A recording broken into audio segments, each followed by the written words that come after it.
treasure in pebbles. They see a windy path that could lead to adventure. And they see you, their fearless guide through this fascinating world. Find a forest near you and start exploring at discovertheforest.org. Brought to you by the United States Forest Service and the Ad Council. This is Tom Stipe with your Alabama Power scoreboard update. Alabama Power is proud to support the Crimson Tide. Bama getting set to take on Arkansas here in Coleman. Already on the floor in Athens. Georgia is hosting Mizzou. First half score, Dogs up there 14-13. We'll have more with Bryan and Chris and Bama and the Razorbacks coming up next. This is the Crimson Tide Sports Network from Learfield. When the game goes into overtime. But the game goes into overtime. The choice to enjoy is easy. Bud Light, easy to drink, easy to enjoy. Order Bud Light online today. Enjoy responsibly. Anheuser-Busch Bud Light Beer, St. Louis, Missouri. You can trust your car to the place with the star. With tech running your engine, enjoy your hobbies near and far. Fill your car with all your friends and love the time you spend. So trust your car to the Texaco Star. When you fill up with Texaco with TechRun, you get unbeatable mileage to help fuel what you love to do. Download the Texaco app to find a station near you.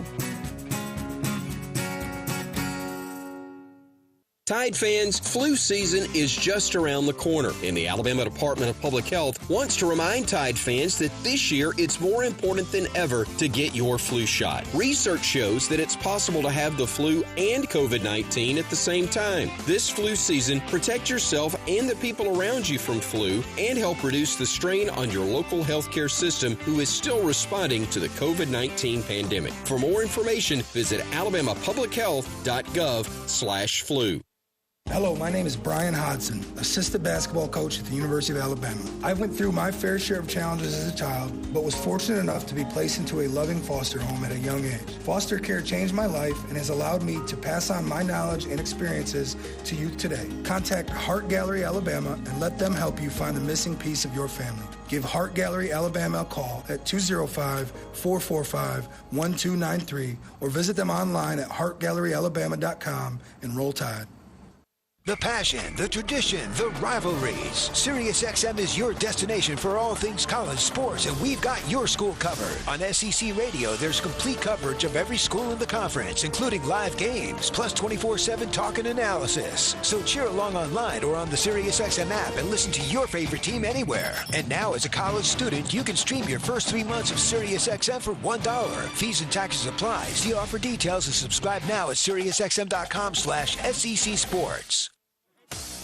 Yellowhammer Brewing is proud to sponsor the Alabama Crimson Tide. Yellowhammer Brewing has been crafting fine beers for the state of Alabama for 12 years running. Their beers include a variety of classic styles, including their latest release, Yellowhammer Gold, a light, easy-drinking American lager. These guys are local and doing great things for their community. You can find their beers at grocery stores, restaurants, and craft beer shops throughout the state. Check them out at yellowhammerbrewing.com. Make your next pint of Yellowhammer and roll Tide.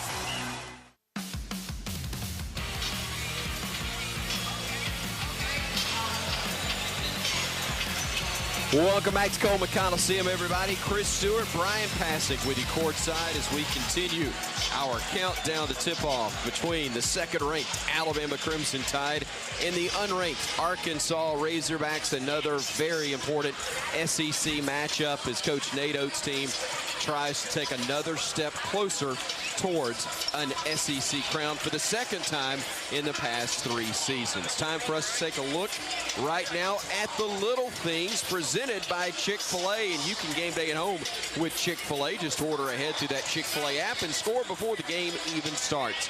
Eat more chicken and roll Tide. Bryan, what are the little things that'll be the difference in winning or losing today for Alabama?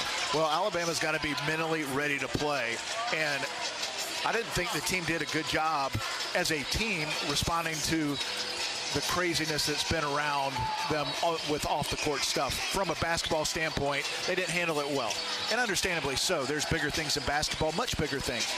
But from a basketball standpoint, this team did not play well against South Carolina, with the exception of Brandon Miller. Noah Clowney had a big game defensively, 10 points, 9 rebounds.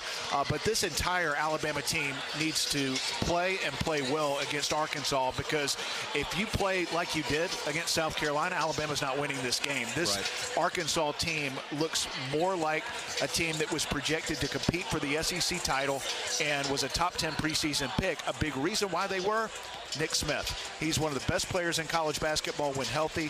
Has been out the majority of the season, but he's been worked his way back in the lineup. He had 26 points in their last game, his best performance that I've seen as an Arkansas Razorback, and he is looking like the projected lottery pick that we all thought he'd be. This Arkansas team does a lot of things well. They block shots. They can score at the rim. They lead the SEC in field goal percentage. The one area that they struggle is three-point shooting. Nick Smith's one of the best three-point shooters in the SEC, so they give Eric Musselman and the Hogs the one thing that they've lacked. They're a much better basketball team than we saw last month in Fayetteville. We will see them very shortly. In fact, they're on the floor right now going through pregame warm-ups. Alabama just exiting the floor as they have finished up the next phase of their pregame preparation as well. Coming up in the first half, during one of the media timeouts, we'll have our salute to service presented by Royal Furniture. It's family owned and operated, and it has been for 75 years. You know, Royal Furniture has locations in Tuscaloosa, Birmingham, Memphis, and Jackson, Tennessee for your shopping convenience. You can also find them online at royalfurniture.com. We're back with a look at the keys to victory and the starting lineups next on the Crimson Tide Sports Network from Learfield. Domino's delivers game day across Tuscaloosa and the surrounding area. Locally owned in Tuscaloosa for 30-plus years, the team at Domino's is proud to be a supporter of Alabama basketball and athletics across the capstone. Domino's would like to thank our customers for supporting our local business for over 30 years. Make Domino's your choice on game days year-round. Domino's is proud to deliver your Alabama Crimson Tide game days anytime. Just visit RollDomino's.com. Thanks for your business and Roll Tide. Barkley Buick GMC Cadillac is a local family-owned dealership in Tuscaloosa. Barkley has an award-winning service department, a state-of-the-art body shop, and a beautiful showroom waiting to welcome you. And BarkleyGMC.com opens our online showroom to you. Do what thousands of satisfied customers have already done. Get your new car, truck, or SUV from Barkley Buick GMC Cadillac, keeping Crimson Tide fans on the road for over 42 years. Adopt US Kids presents What to Expect When You're Expecting a Teenager. Learning the lingo. Jelly. Jelly adjective. Jelly is a shorter, better way to say jealous. As in, Chloe, I am like so jelly of your unicorn phone case. You don't have to speak teen to be a perfect parent. Thousands of teens in foster care will love you just the same. Visit adoptuskids.org. Brought to you by the U.S. Department of Health and Human Services, Adopt US Kids, and the Ad Council. This is an important message from the Mine Safety and Health Administration. Mining fatalities, accidents, and injuries are preventable. Taking a minute to approach your task safely can protect you and your fellow miners from injury and death. Staying alert and focused can keep you safe. Do it safe. Do it right. Whether buckling a seatbelt or securing equipment, these quick safety measures can prevent injuries and fatalities. Take time. Save lives. For more resources, visit MSHA.gov. Farming is dangerous. There's dangers all around us. We go through safety training and try and do these things to make sure accidents don't happen. You don't want to hit a gas pipe because that's your life. The other part of it is if you hit certain things, you're liable for it. Farm Safe 811 starts with you. Always call 811 and wait for any underground lines to be marked. Always keep safety in the back of your mind. Just stay humble. For more information, go to farmsafe811.org. Question: what will you find on all over-the-counter or OTC medicine packages to help you choose the right drug and use it safely? The answer: the drug facts label. This label lists the medicine's active ingredients and purpose, how much to take, and warnings you should know before using it. Remember, even OTC medicines you buy without a prescription can cause side effects you don't want. So follow the information listed on the drug facts label. For more information, visit fda.gov/drug facts label. A message from the U.S. Food and Drug Administration.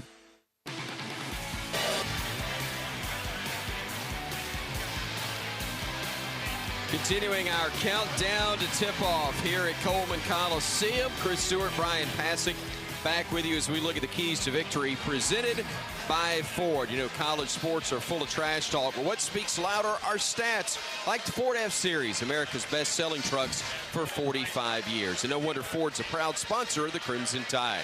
Learn more at buyfordnow.com. Bryan, it's a tough one, but what are the keys to victory for Bama against the Razorbacks? Well, you got to defend the paint. This Arkansas team, #1 in the SEC in field goal percentage. Big reason why is they get shots at the rim, and in particular dunks. They've had 128 dunks on the season, over 4 per game, one of the best in the country. Now, as we talked about, they haven't shot the 3 well this year, but that's because Nick Smith hasn't been in their lineup. So now they're a little more versatile on the offensive end. Also, defensively, they're one of the best shot blocking teams in the country. Alabama wants to finish at the rim or the 3-point line. Got to be able to finish with the big guys of Arkansas. They do a good job of changing and blocking shots. Got to keep Arkansas off the free throw line as well. A year ago, they led Division I men's basketball in free throws attempted per game. They're not quite to that level, but they are 35th nationally, so they do a good job of attacking the rim and getting to the free throw line. Alabama's got to defend well, but do it without fouling. Crimson Tide and the Razorbacks. We look now at the starters presented by Walk-On Sports Bistro, which puts everything they've got into bringing you game day, and they do it with a taste of Louisiana. Visit locations in Mobile, Montgomery, Hoover, or Tuscaloosa for your next game day experience. Walk-On Sports Bistro, more than a restaurant. For the second-ranked Crimson Tide of head coach Nate Oates, once again, Jaden Bradley, the freshman, will get the start from Rochester, New York. Jaden Bradley's done a really good job this year taking care of the ball and defending. He's at his best when he's on downhill drives to the rim, whether it's in transition or off high pick and rolls. Done a great job of getting to the free throw line. Hasn't converted at the rate he was earlier in the season from the free throw line, but if he's getting to the rim, getting the Razorbacks in foul trouble, that's good news for Alabama. Also in the starting lineup, Mark Sears, 6'1", 185. The Muscle Shoals native is a transfer from Ohio University, and while he struggled offensively in the last matchup, or the last ball game, I should say, it was not the case in the last matchup with the Razorbacks. He was fantastic, especially in the first half in Fayetteville. Well, Brandon Miller had 6 threes in the game. Alabama only had 7 as a team, and it was Mark Sears, the only other Alabama player to knock down a 3, and it was a big one late with South Carolina having all the momentum. So he's made big plays, and I love the fact that he's fearless regardless of his success on the offensive end. One of the better players in the SEC at the point guard or off guard position, depending on how Nate Oates rolls his lineup out there. But he's been really good defensively as well, top 5 in the league in steals. So much conversation about the 41 points for Brandon Miller, understandably and deservedly so. A lot of conversation about the struggles of other players, but the other guy, in addition to Brandon, who had a big game for Alabama and was so vitally important in so many different ways, was the 7-footer from Brampton, Ontario, Canada, Charles Bediako. 10 points, 9 rebounds.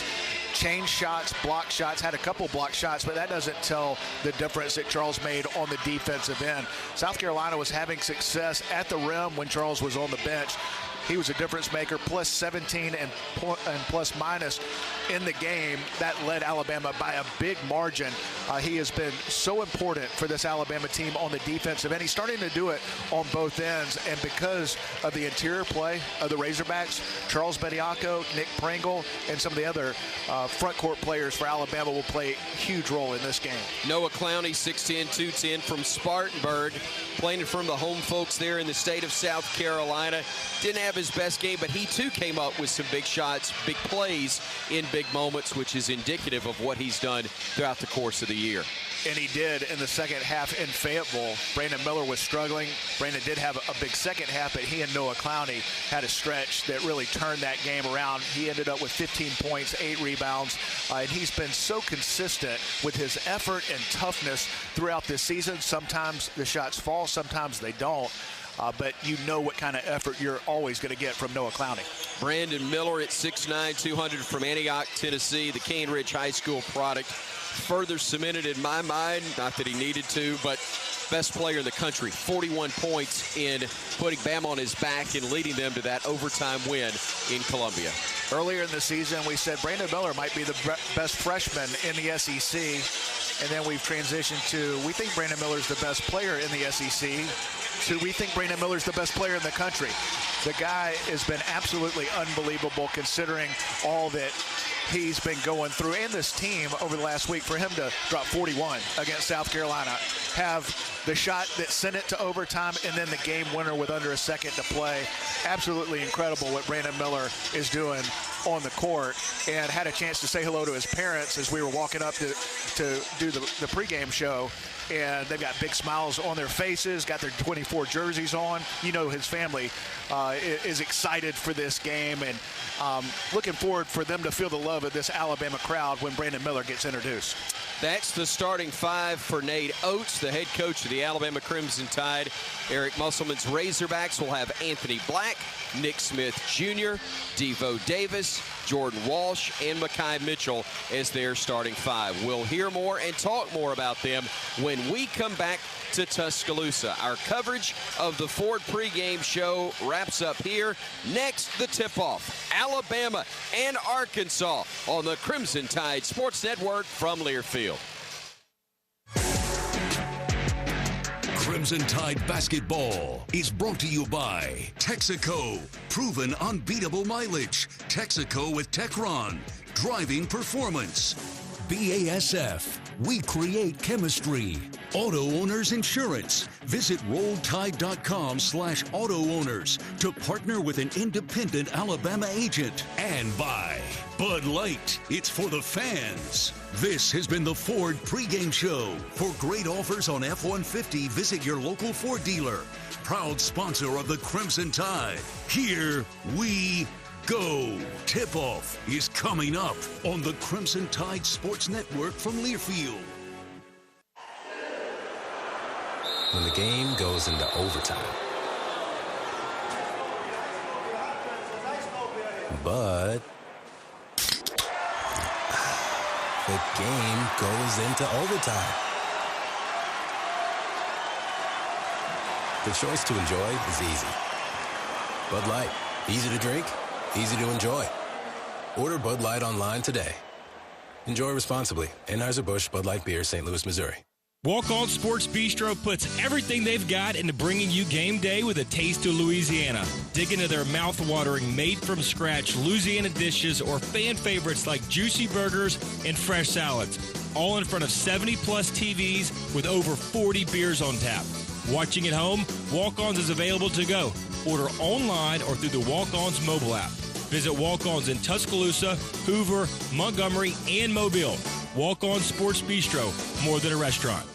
Hey, Crimson Tide fans, as our state moves to the next chapter, the Alabama Department of Public Health is shifting strategies from emergency response to one that minimizes daily disruption to our lives. COVID-19 vaccines and boosters are widely available to anyone 6 months of age and older should you decide that you need one. Together, we can help to protect each other moving forward. For more information on COVID vaccines and virus prevention, visit alabamapublichealth.gov/COVID-19.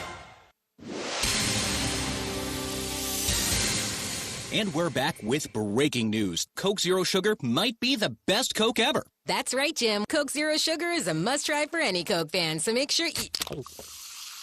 Jim. Jim. We're on the air. Ooh, yes, this tastes like the best Coke ever to me. Your thoughts, Jen? Well, can I have a sip? Jen, we're in the middle of reporting the news. I need to try it first. On your next trip to Tuscaloosa, check out the Residence Inn Tuscaloosa. Located along the banks of the Black Warrior River, our all-suite hotel is just a short drive from the University of Alabama in downtown Tuscaloosa. Our accommodations are ideal for any traveler, whether you're staying overnight or for an extended stay. Our hotel is devoted to giving Tide fans an amazing experience from start to finish, including a free football game day shuttle for guests. At Residence Inn Tuscaloosa, it's not just a room, it's a residence, and we're proud to be a preferred hotel partner of the Crimson Tide.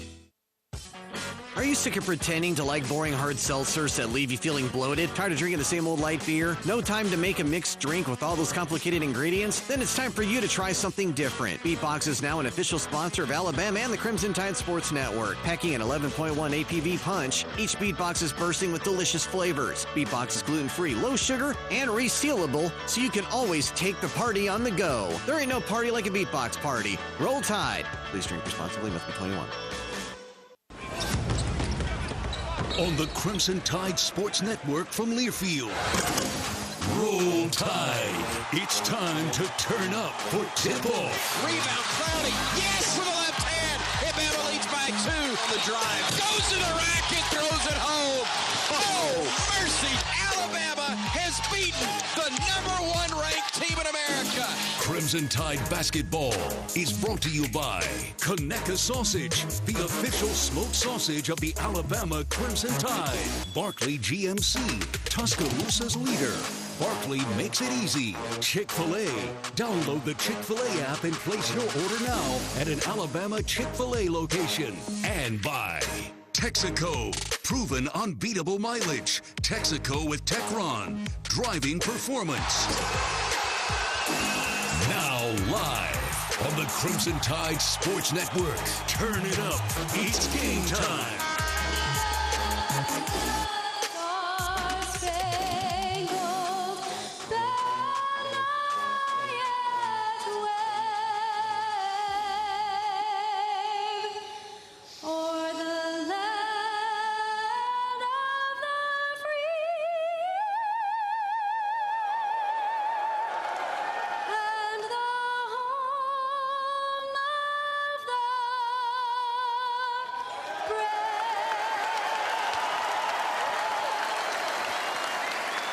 A beautiful rendition of our national anthem before a sellout crowd here at Coleman Coliseum. Before we hear the introduction of the starters, let's pause 10 seconds so our local stations can identify themselves to you. Welcome to the Crimson Tide Sports Network.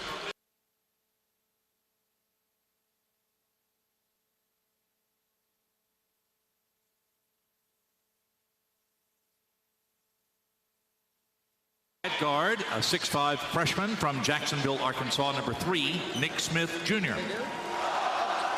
At guard, a 6'4" junior from Jacksonville, Arkansas, number 4, Debo Davis. At forward, a 6'7" freshman from DeSoto, Texas, number 13, Jordan Walsh. And at forward, a 6'9" senior from Washington, D.C., number 15, Mekhi Mitchell. Arkansas's assistant coaches are Anthony Ruta, Gus Arganall, and Keith Smart. And the Razorbacks head coach is Eric Musselman. It's time to light it up, Coleman Coliseum. Everybody on your feet, lights up in the air. Come on, let me see it. Lights up, lights up, lights up. All is good today. Here we go. Lights up. Lights down. Zig getting them hyped here at Coleman Coliseum, a sellout crowd. Lights down. The cell phone lights going up. Down. And as the man says, down. Back down. Down. Pretty cool atmosphere. Even cooler than Alabama's number 2 in America. It leads the SEC standings, trying to keep it that way, Bryan Passink, as they take on the Hogs here today before a packed house. Well, the focus is this game, obviously. Alabama, Arkansas, huge game with SEC championship implications, but we'll also be keeping an eye on Starkville, Mississippi, because if Mississippi State can beat Texas A&M, Alabama can beat Arkansas.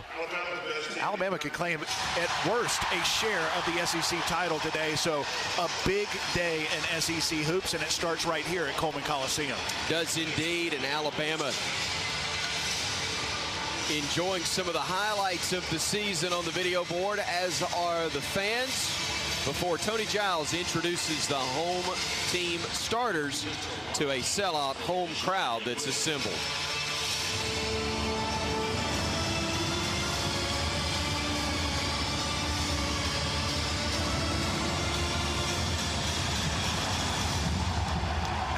Please stand and deliver a rolling tide for Alabama's starting 5.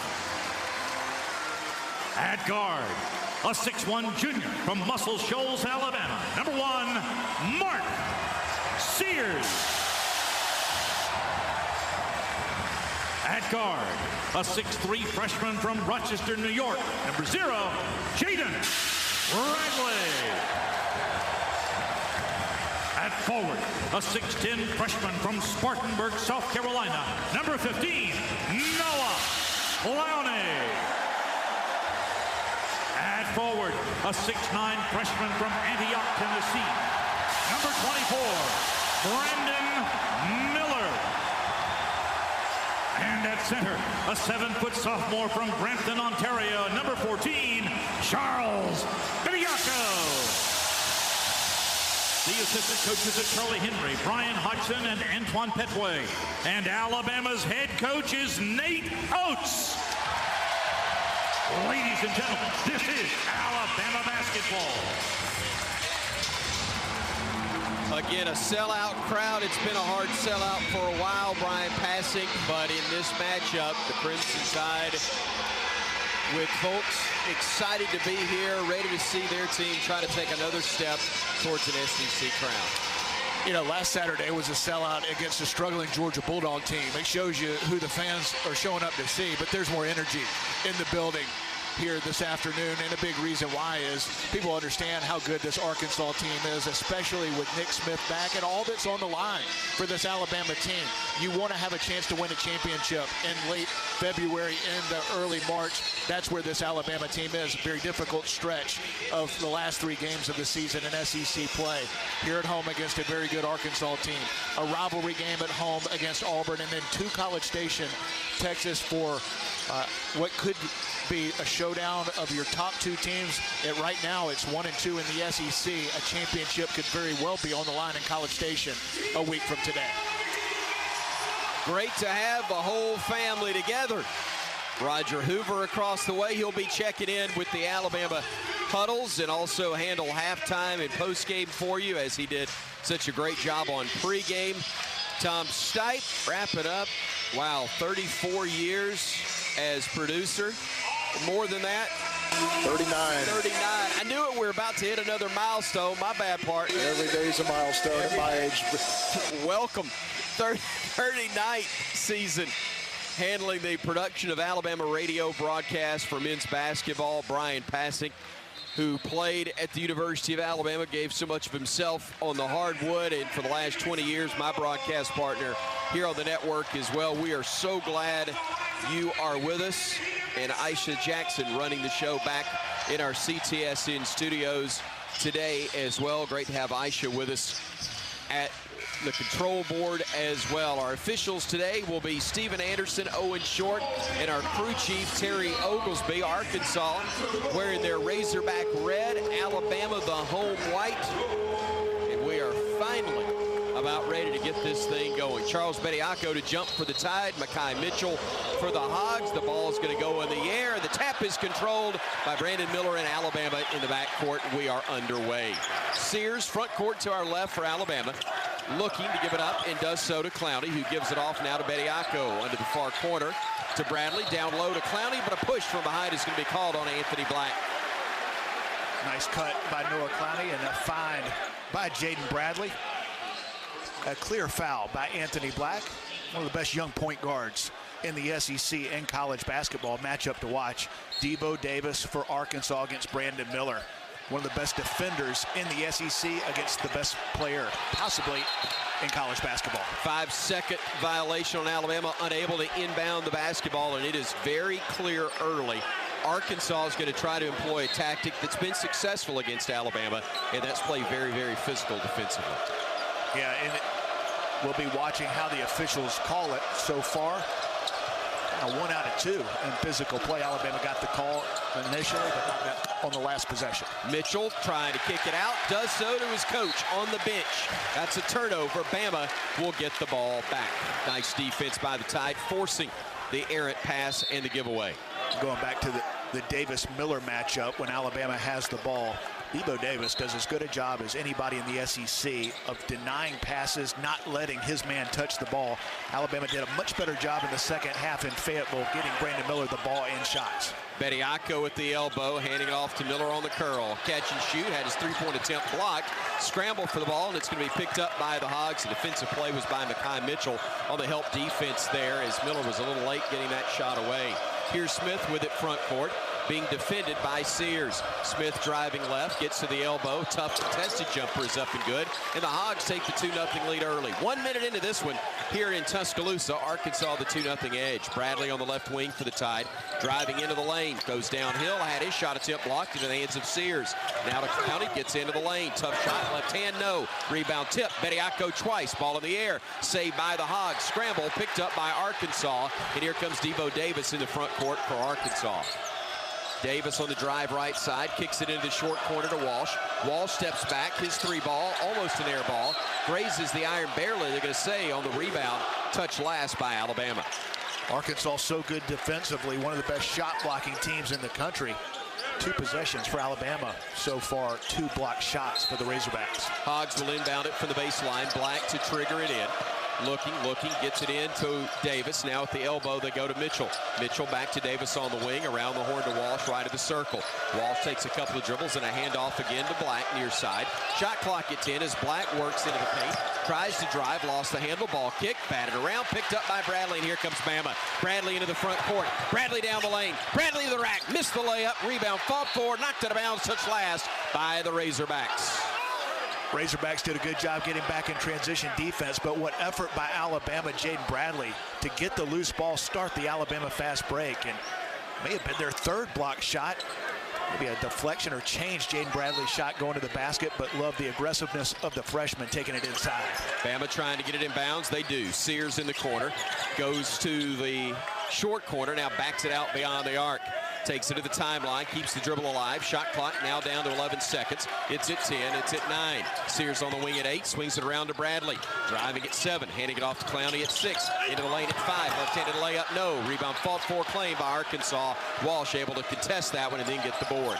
Here come the Hogs front court with Smith, stopping on the right wing. Crossing over, going left, spinning to his right. Shoots a fall away, tough shot, no. Rebound claim Bediako, and Bama will come the other way. Front court with it, Bradley, as we've got 17:34 to go in the half, and Bama trailing 2-0 early. Clowney on the left wing. Bama trying to break the seal of the basket, and a steal by Walsh. He'll have one man beat. He throws it down for 2. 4-0 Arkansas. Jordan Walsh able to get in the passing lane. Got the steal, and with 17-17 to go, Bama scoreless here early on. Rough start for Noah Clowney. He's missed a couple of shots at the basket, and this time gets it taken from him. That starts the Arkansas fast break. And then Miller has it poked away in Solon. Black with the ball on the near wing. Bama a sluggish start, to say the least. Black looking, driving left side to Walsh. He'll get to the elbow, throws it into the low post. Mitchell spins to his right, quick jump hook, no good. Rebounded Clowney, hands it off to Miller, and Bama wants to run. They like their chances a lot better in transition. Left side Bradley, he goes baseline, gets underneath the basket. Sears, corner, catch, shoot, 3, no. Rebound, weak side, fought for. Walsh had it, lost it, got it back, and then gives it off ahead to Black. Black into the front court with Arkansas on top, 4-0. 16:35 to go first half. Black with the basketball, right side to Walsh. Walsh a dribble and a handoff now to Smith. Smith directing traffic, gives it left to the circle to Davis. Davis playing off of a screen, gets inside the arc. Leaner, blocked from behind, they'll get Miller for the foul. Brandon Miller got him on the arm. That will be his first. It will be team foul number 1 on the Crimson Tide as well. A tough start for Alabama on the offensive end. 0 for 6 from the field. 2 or 3 block shots for the Razorbacks. Couple turnovers for Alabama, leading to open floor opportunities for the Hogs. This Arkansas team talked about how much they've improved offensively with Nick Smith, but they've always been good defensively. They do a good job getting deflections, steals, blocking shots, and right now they're doing all of that on the defensive end. Alabama's struggling offensively right now. Free throw up and good as Makai Mitchell, check that, Jordan Walsh will exit, and Ricky Council IV will come in for Arkansas. Jaden Bradley exits, and in to replace him, Javon Quinterly, also in for the Tide, Namari Burnett, as sitting down will be, let's see, Noah Clowney. The lefty, Devo Davis, free throw up, short, rebound claimed by Clowney, by Bediako, and here comes JQ front court. Need him to play well with 16:16 to go in the opening half. Bama down 5-0 early on. Quinterly surveying the floor, driving to his left, kicks it on the left side. Burnett, catch and shoot, three, in and out, no good. Rebound tipped into the air twice, back out Bediako to Burnett, drives to the lane, lost it. Bediako gets it, lays it up, count it. Alabama has its first points. Great effort by Charles Bediako and Namari Burnett, fighting for the loose ball, the offensive rebound, and ultimately Charles Bediako able to score. Black, the floater from the baseline is good. 7-2 now our score. Arkansas by 5. Quinterly front court directing traffic. JQ working against Smith. Quinterly between the circles, looking for Miller, who got fouled, no whistle, drives the lane, gets into the rim, lays it up, counted, and he is fouled. Timeout on the floor, 15:34 to go here in the opening half of play. Arkansas 7, Alabama 4 on the Crimson Tide Sports Network from Learfield. Fast Signs of Tuscaloosa is more than fast and more than signs. Your local Fast Signs experts can handle all your business visibility needs, from signs to graphics to everything in between. Request a free quote today by calling 205-758-7446 or email us at 2032@fastsigns.com. Fast Signs of Tuscaloosa, a proud supporter of Crimson Tide Athletics. We are DCH. We were built to protect and persevere, to help and to heal, to provide care that's as strong as this community. With steadfast dedication and hearts of gold, no matter what life throws at us, we've got you covered, and we'll do whatever it takes to get you back to what matters most, your life. DCH, champions for your health.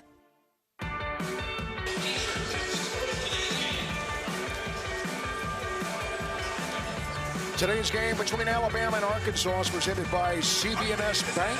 Bank anywhere at any time with CB&S Bank's digital solutions. Tom Stipe, Chris Stewart, Bryan Passink, we are courtside. Roger Hoover on the other side. You can keep up with everything Alabama with the Alabama Crimson Tide mobile app presented by Cadence Bank. Download it now free at the App Store and Google Play. As I said, Roger Hoover is on the Bama bench. Roger, a slow start. Bama's trying to overcome that a little bit now. Certainly are, as Coach Oates was pointing out, the turnovers that Alabama has had so far. 3 turnovers in this first sequence of play in the Crimson Tide as well. Just 2 of 9 starting from the floor. So taking care of the basketball and then playing with more toughness is something he wants to see Bryan in this next stretch. Yeah, nothing has been easy for Alabama on the offensive end. 2 for 9 from the field. 1 an offensive rebound putback where Namari Burnett, Charles Bediako teamed up to get it back, and even the putback not easy at the rim. And this Arkansas team, so good defensively on the interior. They lead the SEC in conference games in block shots, one of the better shot blocking teams in the nation. And Alabama getting to the rim, but sometimes rushing shots. There have been a couple of block shots by the Razorbacks, but last possession, hopefully a sign of things to come. Alabama with the down screen for Brandon Miller, able to get past Anthony Black, the defender, on that play, take the contact, a chance for a 3-point play. So Alabama's only 2 made field goals. One was they fouled, the other was an offensive rebound, so nothing easy on the offensive end. This is one of the best offensive teams in the country, and Alabama against a team that right now is playing as well as anybody on the defensive end in Arkansas, especially in the areas that Alabama excels, and that is attacking the basket. We hear about Alabama wanting to shoot threes, and that's true. But first and foremost, you're trying to get the ball in the paint, to the rim, get to the free throw line. And right now, Arkansas's interior defense making a difference, and for the most part, defending without fouling, with the exception of the last play, fortunately, as Brandon Miller will go to the line for a 3-point play opportunity. Out of the timeout, Brandon Miller, Namari Burnett, Mark Sears, Javon Quinterly, and Nick Pringle into the game for the Crimson Tide. And this is the type of environment that I got a feeling Nick Pringle can excel in, Bryan. Well, he's been so good this year when he's been given the opportunity, and the reason he hasn't played as much is because of the depth on the interior. This is the type of game that Nick Pringle could play and play well because of the size on the inside of the Razorbacks. Pringle only 3 points, 2 rebounds last game, but he had 19 and 12 against Georgia the last time Bama was in this building. 15:34 time left. First half. Free throw up and good by Miller. He gets the and one to make it a 7-5 contest. Alabama down by 2. Arkansas with the ball in the lead with Nick Smith front court. Sears defending him. Sears picks up his dribble, gives it off to Davis. Davis, the lefty, will drive left, crosses over right, steps back, jumper up, in and out, no good. Rebound tipped into the hands of Burnett and gives it ahead to Quinterly. JQ on the left side, stopping on the wing, goes to his right, goes back left, drives, gives it off. Pringle driving to the lane, got bumped.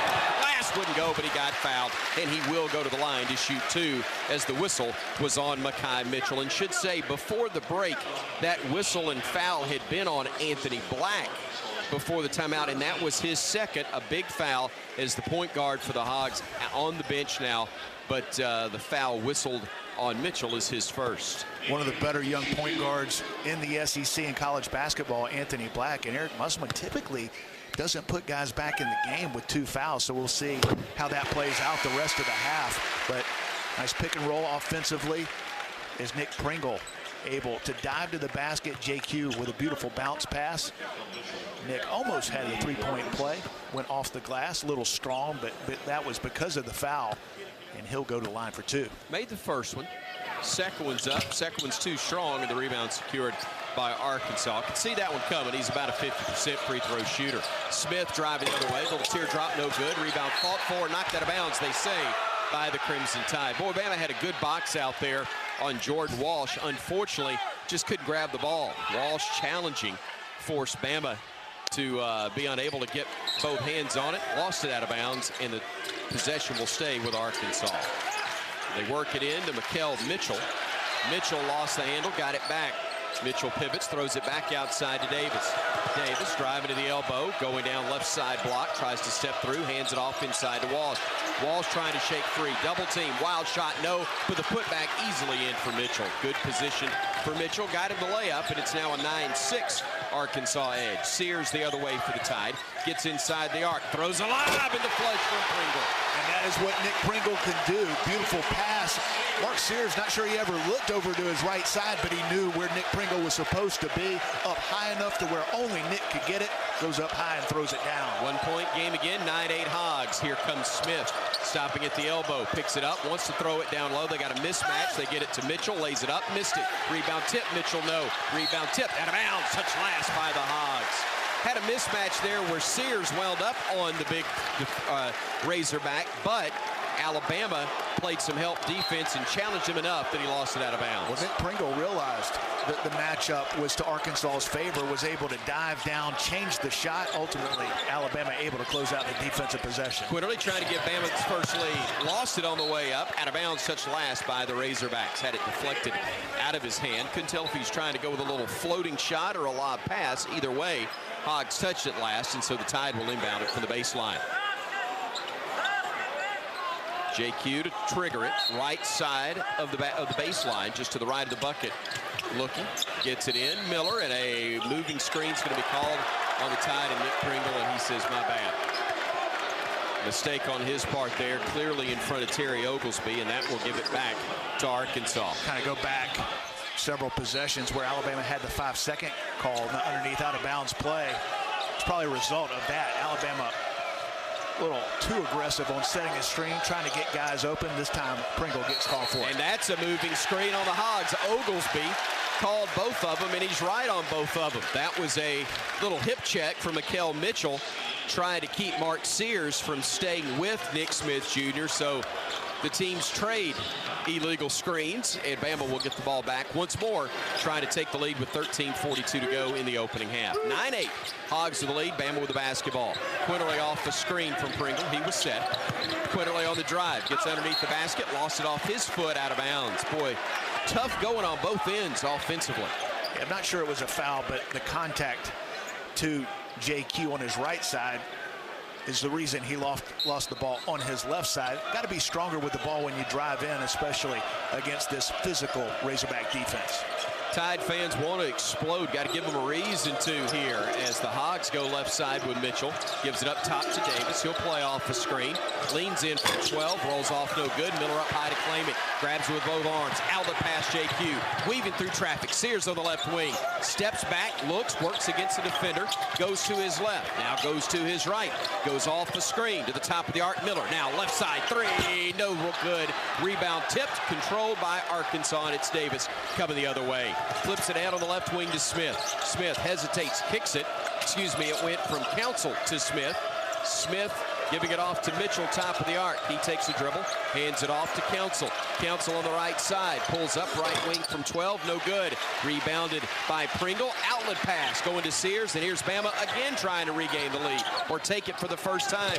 Sears to the elbow, kicks it out Burnett. Namari on the drive, goes underneath, lays it up, no, and the rebound secured by the Hogs once again. Having to work on both ends and very little success for either team offensively. Great drive by Namari Burnett, but just not able to finish. Smith with a 15-footer is good, and the lead goes back to 3 again for the Hogs with 12-12 remaining in the half. Sears left side, had it poked away, lost out of bounds. No, they say touched by Council out of bounds. A break there for the Tide with 12:09 remaining in the first half, and a couple of changes for Alabama, actually 3. Clowney, Ryland Griffin, and Dom Welch will come in as Burnett, JQ, and Pringle will all check out. And the Hogs make a move as well, getting Jalen Graham into the game, replacing Mikael Mitchell. Bama looking to inbound it. We've got a foul call. The hold is going to be called on the Hogs underneath. Well, they seem to be calling this game tighter the last few minutes, which I think is good news for Alabama. We've seen Alabama playing some of the most physical games that we've seen in a while, especially the game in Knoxville. Inbounds to Miller on the baseline, drives, leans in, got it to go somehow. Great move, Brandon Miller. He's got 4, and Bama is to within 1, 11-10 Razorbacks. Brandon Miller has such a good feel for the game. He was about to pass it, recognized that he had a little flip shot on the baseline and able to convert from about 6 feet. I said he's got 4, he's actually got 5. Forgot about his free throw as now Smith tries one left side, no good. Good defense, Pringle forcing the errant shot. Here's Miller the other way. Throws it left side, Sears, fakes a 3. Drives to the rim, puts it up, left hand blocked, and controlled by Arkansas. A great play by Jalen Graham, taking that one away from the Tide. Here comes Davis the other direction. Devo on the wing, stopping, looking, giving it off. Now to Graham, spinning in the lane. Turnaround shot, no good. Ball knocked around, out of bounds, touch last by Alabama. Wow, what a pace here in the early half, even though not many points to show for it for either side. 11:22 to go before intermission. 11-10, Arkansas edging Alabama here on the Crimson Tide Sports Network from Learfield. Hey there, folks. Head fry cook Bob Baumhauer here, and I just want to say thank you for allowing Baumhauer's Victory Grill to serve you for 40 legendary years. When I first delivered Alabama's first taste of buffalo wings back in 1981, people thought I was crazy. For the first few years, I had to give wings away. Imagine that. 40 years later, I'm still proud to serve the great people and visitors of Alabama, our famous buffalo wings, and much more. Here's to 40 years of legendary fun, legendary food, and many, many more. Producing championship quality lumber is not an easy process, but at Everwood Treatment Company, it's our only process. Wood treated right. Everwood is championship quality lumber for decks, outdoor structures, commercial jobs, and more that you can build your reputation on. No rot, no decay, no termites, no problems. Just wood treated right. To locate your local Everwood store, visit everwoodtreatment.com. Everwood Treatment, official lumber of the Alabama Crimson Tide. 11:22 to go in the first half. Bama trails Arkansas 11-10. On your next trip to T-Town, stay at the Residence Inn located on the banks of the Black Warrior River. The All-Suite Hotel is just a short drive to campus in downtown and ideal for any traveler, whether staying overnight or an extended stay. Residence Inn, it's not just a room, it's a residence. Proud to be the preferred hotel partner of the Crimson Tide. Roger Hoover's across the way on the Bama bench. And the word right now on the Bama bench is toughness, physicality at the rim. Bryan Hodgson, assistant coach, was talking about that, wants to see more of that for the Crimson Tide. Then Nate Oates, when he started talking to the team, talks more about toughness, how Alabama has got to start making the tough plays. It starts in the paint, but just overall, Bryan, he wants to see more toughness for this group moving forward in these next 4 minutes. Yeah, things are not easy in the paint against the Razorbacks. They lead the SEC in block shots, and they changed more shots than they blocked. So Alabama's done a pretty good job of getting it inside, at least outscoring the Hogs in the paint 8-4. Alabama, sluggish start from beyond the arc, just 0 for 4 from the three-point line. Been to the free throw line 3 times, making 2. But the Razorbacks defended a high level in the areas that Alabama wants to score. That's the three-point line. They do a great job of getting out and contesting the Alabama perimeter shooters from 3.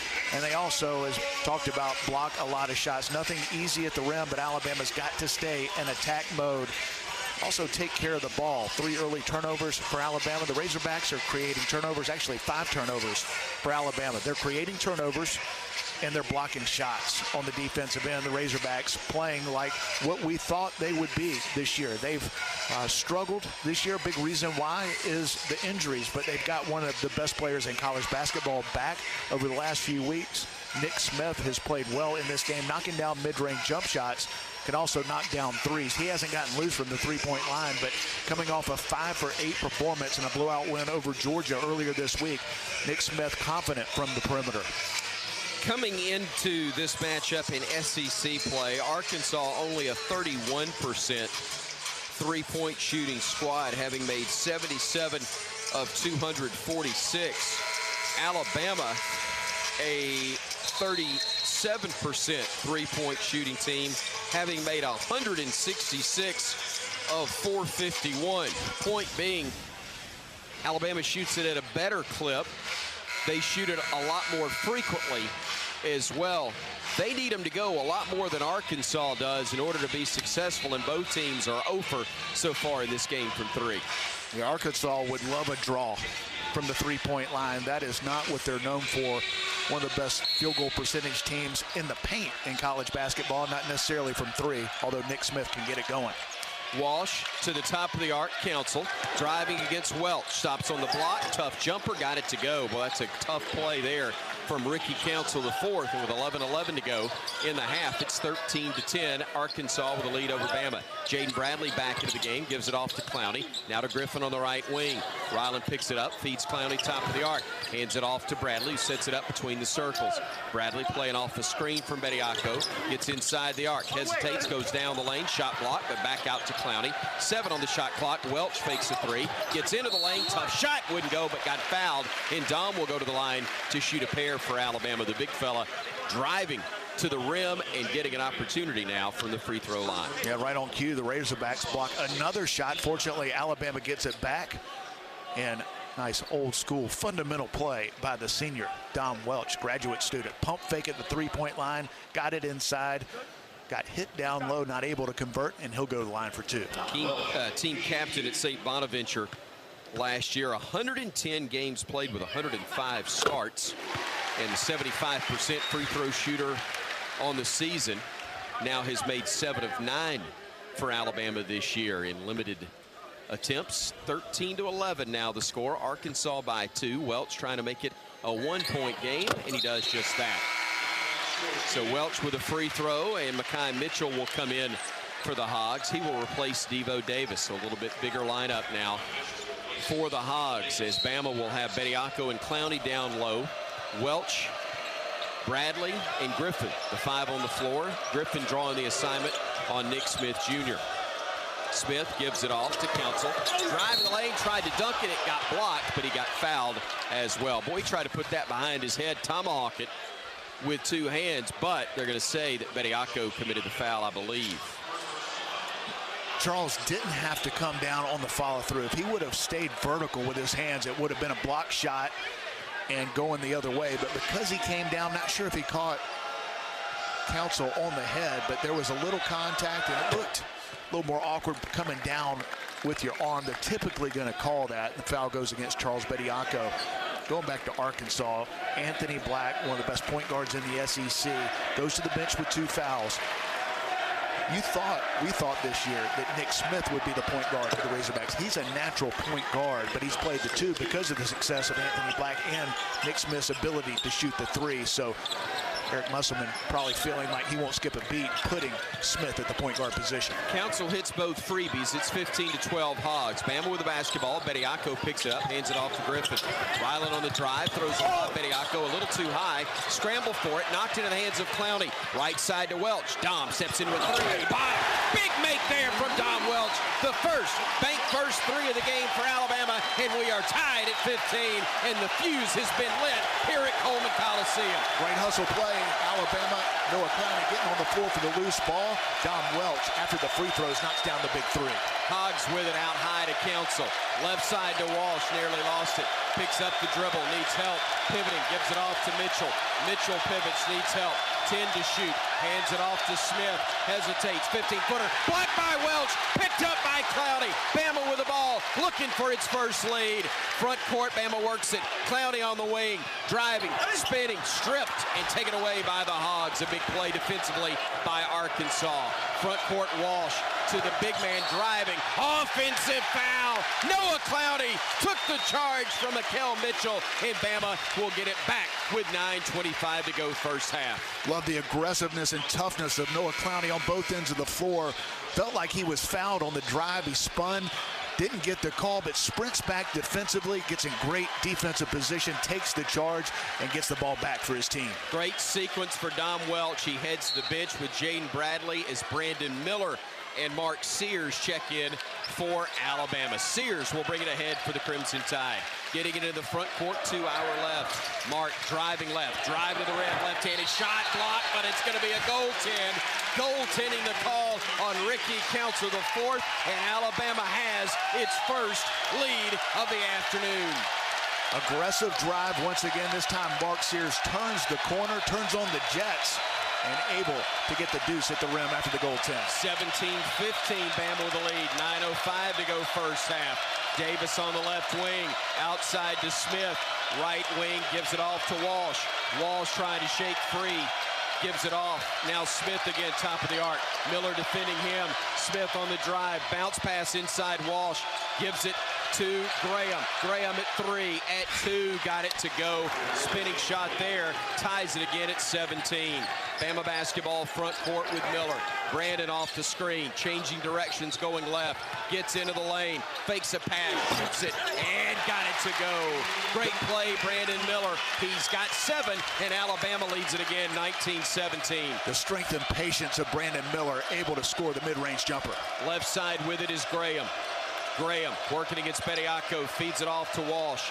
Walsh, a couple of dribbles and a handoff to Council. Council trying to work against Griffin. Gets into the lane. Leader no good, and a foul again called on Alabama.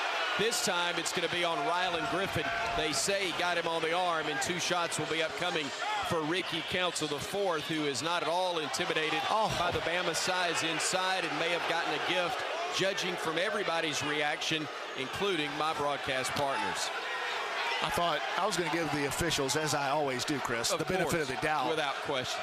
As it happened, but seeing the replay, Ryland Griffin got caught for the foul, and he did a great job defensively. It's off the line for 2. Council hits the first freebie, where they are now 4 of 5 in the ball game. Council's first make gives him 3 points early. Smith will exit, replaced by Mikel Mitchell again. 8:09 to go in the half. Alabama, a 19-18 lead at the moment. Hogs have led it by as many as 5. Bama, a modest 2-point edge, its largest lead. Council, short on the attempt, but it crept over the rim, hit the glass, and then settled through the net. Griffin exits. JQ comes in to replace him. 19-19 is our score with 8:09 to go in the half. Bama inbounding it to Sears and gives it right back to JQ. Quinterly getting it front court. Directing traffic. He'll work left. Slipping the screen, Miller. All alone. 3 ball, short. Rebound controlled by the Hogs. Probably threw him off to be that open. Hadn't been that open in a couple of games. Council trying to force his way to the rim. A bounce pass fed. A block by Bediako. Out of bounds, touch last by Charles. timeout on the floor. 7:47 remaining here in the half. We are tied at 19. Alabama and Arkansas on the Crimson Tide Sports Network from Learfield. Some of the best sounds you'll ever hear are generic, safe, effective, even money-saving, just like FDA-approved generic drugs. Even if they don't come in the exact same color or shape as their brand name equivalents, they have the same key ingredients and go through a rigorous review process. Talk to your doctor or pharmacist today and visit fda.gov/generic drugs. Generics are safe, effective, and can save you money. You'll like the sound of that. Unused prescription opioid pain medicines can spell trouble. They can spell risk if taken by someone they weren't prescribed for, harm if accidentally taken by a child or pet, or overdose if they're not used as directed. Safely dispose of opioids before they can hurt your family. Find a drug take-back option such as medicine drop boxes.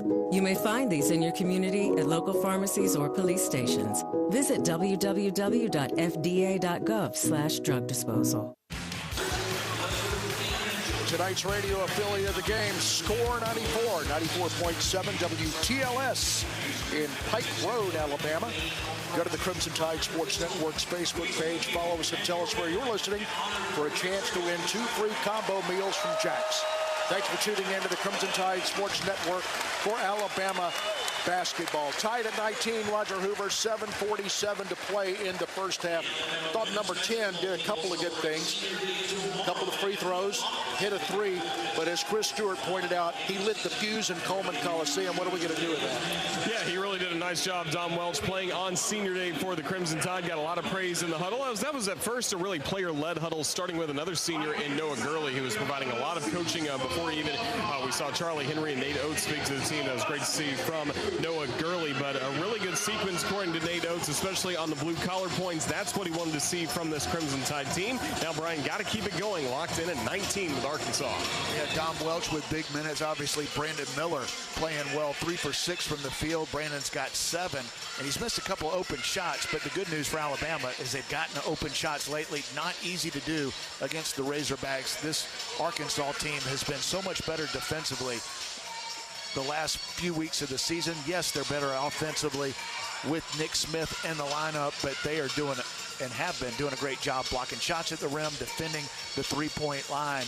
And Anthony Black's been on the bench, but that means more time at his natural position for Nick Smith. He's been playing the shooting guard with Anthony Black, but he's a natural point guard. He's doing a good job. The Hogs are getting some good looks. Alabama's defense, they picked it up. The effort on both ends, what we thought it would be, a hard-fought, intense game, and that's what we've gotten so far. Heavy hearts today for so many of us with the Crimson Tide Sports Network and those that are friends with Tom Roberts, the longtime analyst here on the network and a part of the CTSN crew for a long time. Lost his oldest son, Elliot, who had been waiting on an organ transplant, had been fighting, but unfortunately passed away yesterday. Our thoughts and very much so our prayers with Tom and all of the Roberts family on the passing of Elliot. And so many people here in Tuscaloosa knew Elliot as a friend as well. And again, our condolences to the entire Roberts family. Alabama with a tie game with Arkansas, 19-19 with 7:45 remaining in this first half. Hogs with the basketball. Backing it into the paint was Graham. Lost it, got it back, and hands it off to Smith. Smith going to the left wing. Double team, needs help. Gives it off to Graham. He'll drive into the lane. He'll spin. He'll throw up a tough shot. No good. Ball tipped off the glass, and Graham is going to be called for an over-the-back foul, trying to follow up that shot. A good play on the part of Noah Clowney to challenge initially and then beat him to the basketball. Hence, we had the foul called. Yeah, good job of defending without fouling. Already the 8th team foul for the Razorbacks. That'll send Noah Clowney to the line for a 1-and-1. He did a great job individually defending. Also got on the backboard. Nice block out. Able to go up and get it. Now he'll go to the line for a 1-and-1. 14 fouls on Bama, 8 on the Hogs. Free throw up, free throw good by Clowney, who is so good in so many ways, but I think what he does at the line is undervalued by many. He's about a 69, or excuse me, let me get the right guy here, 64% free throw shooter and getting better. And as I praise him, the ball pops out of the net, no good. 1 of 2 to make it a 20-19 lead. Here's Davis on the drive, getting underneath, throws up a wild shot. Clowney knocked it out of bounds. Boy, a tandem effort there on the part of Clowney and Bediako, but it was Clowney that blocked it out of bounds, and you can tell they are just trying to, they're not going to go with a passing game, they're going to run it. They're going to run the football, it seems like, for the Hogs. They'll throw it onto the wing and then give it back to the inbounder in Smith. He'll get into the paint. His teardrop is up, and they call a foul on the Tide's Mark Sears. Mark trying to trail the play as Arkansas set a screen for Nick Smith. Curls it coming to the basket. Mark Sears on his left shoulder. Smart play by Nick Smith. Kind of went straight up a little bit, leaned to the left where Mark was trailing. Got called for the foul, a little bit of contact, and the Razorbacks now at the line for 2. Smith, 81% free throw shooter, hits the first. Second try upcoming with 7:15 to go.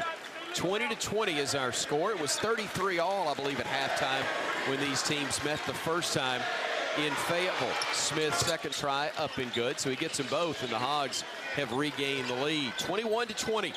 Arkansas on top. Here's JQ bringing it front court for Alabama. Working against the defender Council. Quinterly looking to his right, driving to his right, driving down the lane, whips a pass left side. Clowney, 3-ball up, in and out, no good, and the rebound is snatched out of the air by Smith.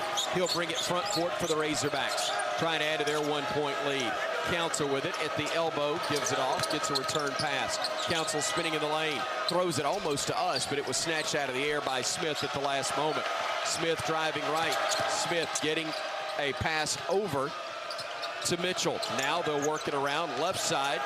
Will be Walsh back out to Davis. Deep three is good, and the Hogs have made it a 24-20 lead with 6:28 to go in the opening half.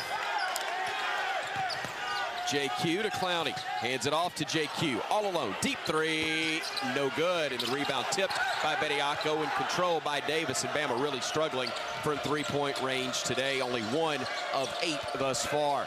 Smith with the ball, leaner from 8 feet, in and out, no good, rebounded by Miller, and Bama's got numbers if they hurry, but it's poked away from behind. Walsh lost it out of bounds. That, though, saved a transition opportunity for Alabama as the Tide had a 5-on-4 going. Arkansas has been good blocking shots, getting deflections, and near steal there. Got to be careful with the ball against the Razorbacks defense. You mentioned Alabama getting some good looks from the three-point line, not able to convert. One of the best three-point shooting teams in terms of makes in the country. Just one made field goal from 3 so far. JQ with a man on his hip, goes down the lane, spinning shot, got it to go, a little reverse layup, a beauty to make it a 24-22 ball game. Arkansas up by a pair. Alabama is starting to get good looks. Another one going hard to the rim. JQ with a spin move. Beautiful finish. Davis on the far wing working against Miller. Davis surveying the floor. Goes to his right. Goes to his left now. Whips it past back to Mitchell. Jumper up. No good. Rebounded by Clowney. Great box out by the Tide in the paint. And now here's Sears the other way. And a moving screen's going to be called on Charles Bediako. Bediako guilty of the foul. That will be his second. And with 5:16 to go in this first half, Bama will give the ball back to Arkansas. Bediako will head to the bench. Nate Oates telling him that's not a foul you can afford to pick up there, as we'll see Dom Welch come back in for the Tide. Alabama going with a smaller lineup, 4 guards if you count Brandon Miller at 6'9". as a guard, and that's the versatility that you can have because of the size of Brandon Miller. But Noah Clowney, power forward, playing the center position in this lineup. Here's Davis, front court for the Hogs, trying to spin his way into the paint. Goes left, got cut off, drew a man into the air, wild shot, but got it to go. Circa shot, got it to drop, the lead's at 4, but Bama runs the other way. Unfortunately, Welch took his eye off the ball. The pass from Quinterly had a ton of spin on it. Dom didn't keep both eyes on it, though, and could not grab it, and the Tide turns it right back over. That will be the 7th first half turnover by Alabama. 4 have been given away by the Hogs. Davis with it, left to the circle. Davis playing off a screen from Mitchell. Gets to the elbow, pulls up from 8 feet, no good. Weak side board by JQ. He'll start the break. Quinterly going downhill. Quinterly steps through. Tough shot, no, and the rebound claimed by Arkansas. It was Walsh who challenged the shot and then secured the miss. 26-22, Arkansas the ball in the lead. Smith on the drive, down the lane, kicks it back out. They work it to Council on the right wing. Council trying to shake free, throws it inside Mitchell. His shot is up. They're going to call a block on Miller, and one opportunity upcoming for Mikel Mitchell. And that's the second personal foul on Brandon Miller. Alabama with some missed opportunities at the rim. Dom Welch lost sight of the ball. Dribbles out of bounds, or the ball trickles out of bounds after he wasn't able to handle. Pretty good pass. And this time, JQ attacking the basket, and the shot blockers of Arkansas coming over, not able to finish at the rim, and the Razorbacks looking to extend this lead. Quinterly out, Bradley in. Mitchell at the line trying to make it a 7-point lead, and he does. Biggest advantage of the game for Arkansas here in the first half at 29-22. Bama with the basketball with 4:18 remaining before intermission. Bradley on the left wing with the dribble alive. Takes it right, going off the screen. Gets into the lane, then goes to the right wing, keeping the dribble. Now he'll go downhill, getting into the paint. Got stopped, kicks it over to Sears. Sears trying to work his way baseline. Cut off, goes back out beyond the arc. Smith poking at him as Sears gets into the paint. Goes underneath the basket, tight ropes it with 1 foot. Now with 3 to shoot, skips it over to Clowney. Shot up, no good. Ball knocked out of bounds. Touch last by Arkansas. Dom Welch again saving a possession for Alabama. The Tide will have it when we come back to Tuscaloosa. 3:51 to go in the half. 29-22 Arkansas leading second-ranked Bama here on the Crimson Tide Sports Network from Learfield. At Red Diamond, we know that there's simply nothing better than the perfect sip of fresh brewed iced tea. And we've been working hard to make sure choosing Red Diamond is always easy. With only simple ingredients, water, tea leaves, and pure cane sugar. Or no sugar. We make sure our tea tastes like, well, tea. Stop by your local cooler and pick up a gallon for a perfect sip today. Red Diamond. Perfect's not easy. By now, your daily routine is probably a little too routine. Don't you want to change? Don't you want to start playing by your own rules and escape the routine so your fantasy becomes reality? Where every night is an adventure, where new flavors are ready to be tasted, where it feels like you're a winner. Take a chance. Reward yourself. Make your routine anything but routine. Escape every day at Wind Creek Casino and WindCreekCasino.com. Good ball game this afternoon, and today's game is brought to you by between Alabama and Arkansas.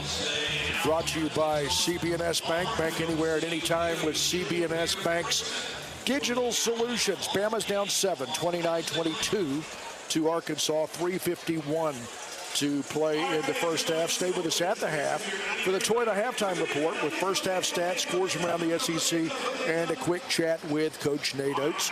Presented by Cook's Pest Control, Cook's Pest Control, and the Centricon system, the unbeatable combination for termite protection. Across the way, and the man who will have that chat is Roger Hoover. Thank you, Tom. Alabama trying to address what has been a 2-minute, 3-second scoring drought as Nate Oates sat down and just immediately started diagramming some plays on offense to try and kickstart this offense. One change that is coming up for the Crimson Tide on the floor will be Nick Pringle will take over in the spot left by Dom Welch. So we're going to see Pringle again for the Crimson Tide. And Bryan, not just in this ball game, but in recent games, Nick Pringle is providing Alabama exactly what it needs, it seems like, in the post. Yeah, and Alabama needs a spark on both ends. Right now, Arkansas finishing at the rim and getting to the line, converting. The Razorbacks 8 for 9 from the free throw line. And a little bit of foul trouble for Alabama. Brandon Miller just picked up his second foul. Charles Bediako on the Alabama bench with 2 fouls as well. Bama on a 2-minute scoring drought. Arkansas, their length and athleticism around the basket is causing problems for Alabama, not able to score at the rim. Alabama's getting the ball in spots that they like, but not scoring at a high rate. Got to give the Razorbacks a lot of credit for that. Alabama right now just 8 for 25 overall, 32%, and 1 for 8, 12.5% from the three-point line. They've had a few open looks, but for the most part, Arkansas is doing a good job of defending the three-point line and the paint. Alabama will break its huddle around head coach Nate Oates with Mark Sears, Brandon Miller, Nick Pringle, as Roger had told us. Also, Jaden Bradley and Noah Clowney is the fifth on the floor for the Tide. Clowney, Mitchell, Walsh, Davis, and Smith, the five out there for the Hogs, as Bama will inbound it from the baseline to the left of their own bucket. Bradley to trigger it in, looking, gets it into Miller in the corner, posting up on Davis, trying to back his way down. Brandon getting into the paint, had it stripped and stolen. Hogs come the other way. Smith trying to step through, puts it up, wild shot, got it to go off the glass. Nice move by Smith, and the Hogs have pushed the lead to 9, 31-22. 3:34 to go before intermission. Sears, top of the arc, works inside the circle, now backs it out again. 20 to shoot as he drives right. Working off the screen from Pringle, puts it up, had it blocked, taken away. Hogs want to push it ahead. Smith in transition, throws a lob in the dunk. A beauty from Ricky Council, and Nate Oates, livid, calls timeout. As you just had the media break, and Bama not only fails to score, they give up back-to-back buckets on the other end, and now he'll make a change, getting Bediako back in along with Namari Burnett. Yeah, back-to-back turnovers that led to a layup and a dunk.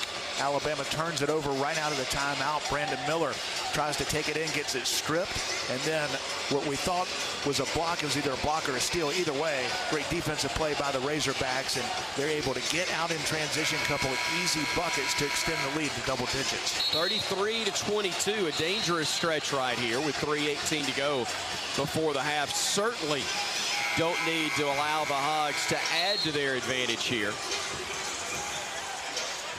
Don't have to get it all back, but starting to whittle it away and knock down a couple of shots would certainly help you feel better going into intermission. Finish the half strong. Yeah. Alabama has not played well in the half. You got to give Arkansas a lot of credit with what they've been able to do defensively, but 9 turnovers already in the first half for Alabama. Got to be strong with the ball against this Razorback defense. Sears to Bediako, pivots, hands it off to Miller. Brandon trying to shake free, gets into the lane, got bumped, no whistle. Back to Sears, all alone, 3, too strong. Rebound fought for, claimed by Mitchell, and that's one you got to make if you're Bama and Mark Sears. Here is Smith on the right wing, works it outside to Council. Council playing off the screen, goes downhill, lost it, picked up by Clowney. Ahead now to Burnett. Namari on the drive with a man on his hip, puts it up, no, tip, no, in the rebound claimed by the Hogs. They'll throw another lob, it's off the hands of Walsh, and here's Bama the other way. Sears ahead to Burnett, left corner, 3, no. Rebound fought for, and again secured by Mitchell. And Bama can't buy one. They are now 1 of 10 from 3, and they're missing layups as well. Missed a layup and back-to-back wide open threes the last 3 possessions. 2:15 to go in the half. 33-22 still Arkansas up by 11. They'll pull up from 17 and miss another one. Rebound claimed by Bediako. Now the other way, Burnett left side. Clowney on the drive, got hacked, and he'll go to the line to shoot a pair with 2:02 remaining before the break. Namari Burnett, one of the best three-point shooters on this Alabama team, has been ice cold the last couple of games, has had some good looks. In this one, not able to convert. Same was the case in Columbia, South Carolina. Guy that does a great job defensively and very capable of getting hot from 3, just hasn't happened over the last few games. Alabama at the line with Clowney. Free throw up, free throw good. Noah 2 of 3, his second point of the game, 5 boards, but only the 2 points so far, and he's turned it over a couple of times in 14 minutes of work. Bediako and Burnett out. Rylan Griffin, Mark Sears, Clowney, JQ on the floor, and so too Brandon Miller. Free throw up and good. Clowney hits them both, so he's made 3 of 4 from the stripe in this game, and it's back to a 9-point contest with 2:02 to go before the half. Well, Alabama has been ice cold on the offensive end. Had a field goal in almost 4 minutes and 1 for their last 9. Hogs with the basketball far side. Council throwing it to Walsh, trying to post up on Sears, spins, throws it back out, almost stolen by Miller, but into the hands of Davis, who drives in, puts it up, and got it to go around Clowney. 11-point advantage for Arkansas. Quinterly the other way for the Tide. Gives it off to Sears. Mark trying to shake free, playing off the screen. Takes it to the right wing. Throws it back to Clowney. Clowney trying to drive. Goes downhill. Reverse layup of beauty. Got it to go to make it a 9-point game again. One of the few layups Alabama's made here in the first half. They've missed a bunch, had several blocked, but beautiful play right there from JQ. Bama looking for a stop right here. Smith with the basketball. Outside to Davis. Crowd coming to its feet as they feed it off to Council. Into the low post, they'll go to Mitchell. Mitchell looking, gives it out on the wing. Smith, 3-ball, off the mark. Rebound Clowney, and Bama wants to run. Here's Griffin front court with it. Ryland surveying the floor to Clowney. Driving down the lane to the rack. What a play from Noah Clowney. The extra gear past his man, goes up and throws it down, and finally this Coleman Coliseum crowd getting into it. 7-point game with 40 seconds to go in the half. Arkansas with a lead. They've got the ball, but Bama a little momentum. Let's keep it. Davis on the drive. Stopping, stepping back. Driving again, stepping through, fitting it off. Mitchell layup, no. Mitchell rebounds the miss, lost it. Take it away, Griffin. Don't have numbers, doesn't matter. Drive it downhill, drive it to the rim, and then lost it out of bounds. Was it deflected? No. He just lost it out of bounds. It will go back to the Hogs with 22.5 seconds remaining before the break. And the 10th turnover for Alabama, the half, little momentum. Wonder if Nate Oates wouldn't have liked him to hold it back, but if he could have taken care of the ball, may have had a shot at either a layup or dunk. You don't mind the play, but Alabama just loose with the basketball here in the first half. Bediako replacing JQ, getting the bigger defender on the floor. Arkansas wants to hold it for one. Shot clock dart, game clock at 11 seconds. Out high Smith. Now Smith on the drive. Hesitates, step back at 7, crossing over at 6. Teardrop for the baseline at 4. It's good. Bama running the other way. Miller lets it fly from beyond midcourt. It's short, and it's 37-28. Arkansas with a lead at the halftime break. Roger Hoover catching up with Coach Oates. Coach, your thoughts on the first half? Yeah, I mean, offensively, we're struggling. We're turning it over too much. We're not making good rim decisions. We're blocking our shots. Defensively, we got to make some tougher plays. I think they're playing harder than we are, which is a little disappointing here at home. Thanks, Coach. Thank you, Roger. Thank you, Coach. And thank you, as always, Cook's Pest Control and Centricon, the unbeatable combination for termite protection. Brings us Coach Nate Oates at the half. Hogs leading it by 9 over second-ranked Bama at the break here on the Crimson Tide Sports Network from Learfield. When the game goes into overtime. But the game goes into overtime. The choice to enjoy is easy. Bud Light, easy to drink, easy to enjoy.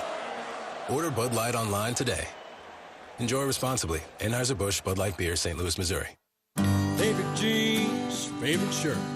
Yakinick sausage and I'm firing it up. Yeah, everybody knows how I get my grill on.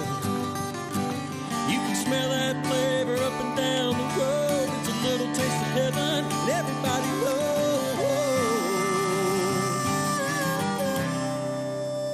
That's how I get my grill on. Kanaka sausage. It's just a little taste of heaven. Hello there. My name is Seychelle, and what makes the Chick-fil-A chicken sandwich original to me is the punch of flavors that's unlike any other. You get the crispy tenderness of the chicken and that hint of sourness from the pickles. Ta-da! Hey, I'm Juan, and what makes the Chick-fil-A chicken sandwich original to me is you know you're going to get chicken that's crispy, golden, and juicy. This is the gold standard of chicken sandwiches. Order the original Chick-fil-A chicken sandwich on the Chick-fil-A app today. Real customers paid for their testimonials. In America, the future belongs to everyone. So we designed the Ford trucks of the future for everyone. Ford F-Series, America's best-selling trucks for 45 years straight. Made for performance and capability on and off-road. Because the trucks of the future aren't designed for a few. They're built for America. Ford F-Series. Drive one today. Based on 1977 to 2021 calendar year total sales. You can trust your car to the place with the star to get you to the things you love or travel near and far. With Texaco at your side, life can be a lovely ride. So trust your car to the Texaco Star. When you fill up with Texaco with Techron, you get unbeatable mileage to help make your adventures bigger than ever. Download the Texaco app to find a station near you.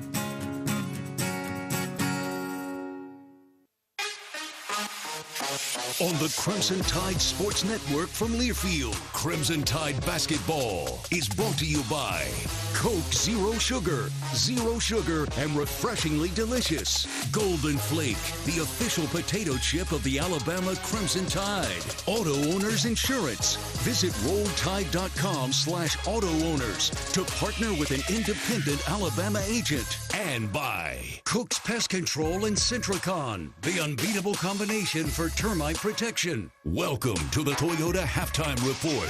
Toyota. Visit your local Toyota dealer today. Toyota. Let's go places. Halftime in Tuscaloosa, it's Arkansas with a 37-28 lead against second-ranked Alabama at Coleman Coliseum. This is Roger Hoover with you courtside. Glad to welcome you into the Toyota Halftime Report. Visit your local Toyota dealers or go to Toyota.com now and take advantage of the amazing deals on our full line of vehicles. No matter your destination, Toyota goes with you. Toyota, let's go places. Again, the Razorbacks in front, 37-28 over Alabama at halftime. Individually, Alabama's been led by Brandon Miller with 7 points, 3 rebounds so far in this game. Other Crimson Tide scorers include Dom Welch with 5 points, 5.6 rebounds by Noah Clowney. Also 4 points from Javon Quinterly, and then 2 points by Charles Bediako, 2 points as well from Mark Sears, and 3 points by Nick Pringle. Meanwhile, for the Razorbacks, only one player in double figures. That is Nick Smith Jr. He leads the way with 10 points for Arkansas as the Razorbacks are in front, 37-28 over Alabama at the break. Before we go any further, why don't we pause 10 seconds for station identification. That's 10 seconds for station ID. This is the Crimson Tide Sports Network.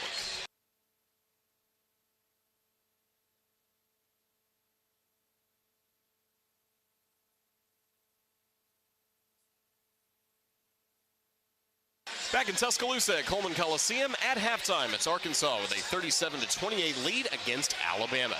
We'll be back with more of the Toyota Halftime Report coming up next. This is the Crimson Tide Sports Network from Learfield.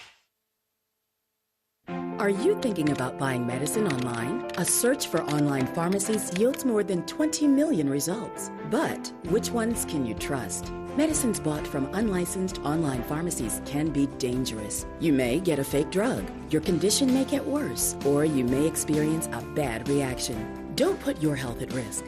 To learn how to find an online pharmacy that's safe and legal, visit fda.gov/BeSafeRx. A message from the U.S. Food and Drug Administration. We all want our kids to grow up safe and healthy, so we show them how. With honest conversations that let them know what we expect. That's especially important when it comes to alcohol and other drugs. And when it comes to pain medications, opioids, they need to know that they should never be shared with friends or family. For more information about talking with your kids about underage use of alcohol and other drugs, visit underagedrinking.samhsa.gov. We all make choices about alcohol. Kids make choices whether to drink or not. Bye, Dad. Remember, I'm going to Alex's party tonight and sleeping over. Hey, remind me about that party again? And adults make choices whether to talk about it. That's true of parents and every other trusted adult in a kid's life. Kids want to know our expectations, and they want honest answers in everyday conversations. So talk with your kids and help lead them on a positive path, because when you talk, they hear you. Learn more at underagedrinking.samhsa.gov.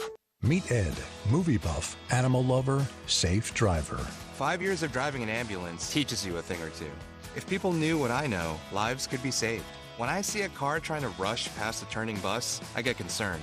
You see, when big vehicles turn right, they have to swing wide to make the turn. And that's a lesson you don't want to learn the hard way. When trucks and buses turn, let's you and I wait. It's our roads. It's our safety. Visit www.sharetheroadsafely.gov.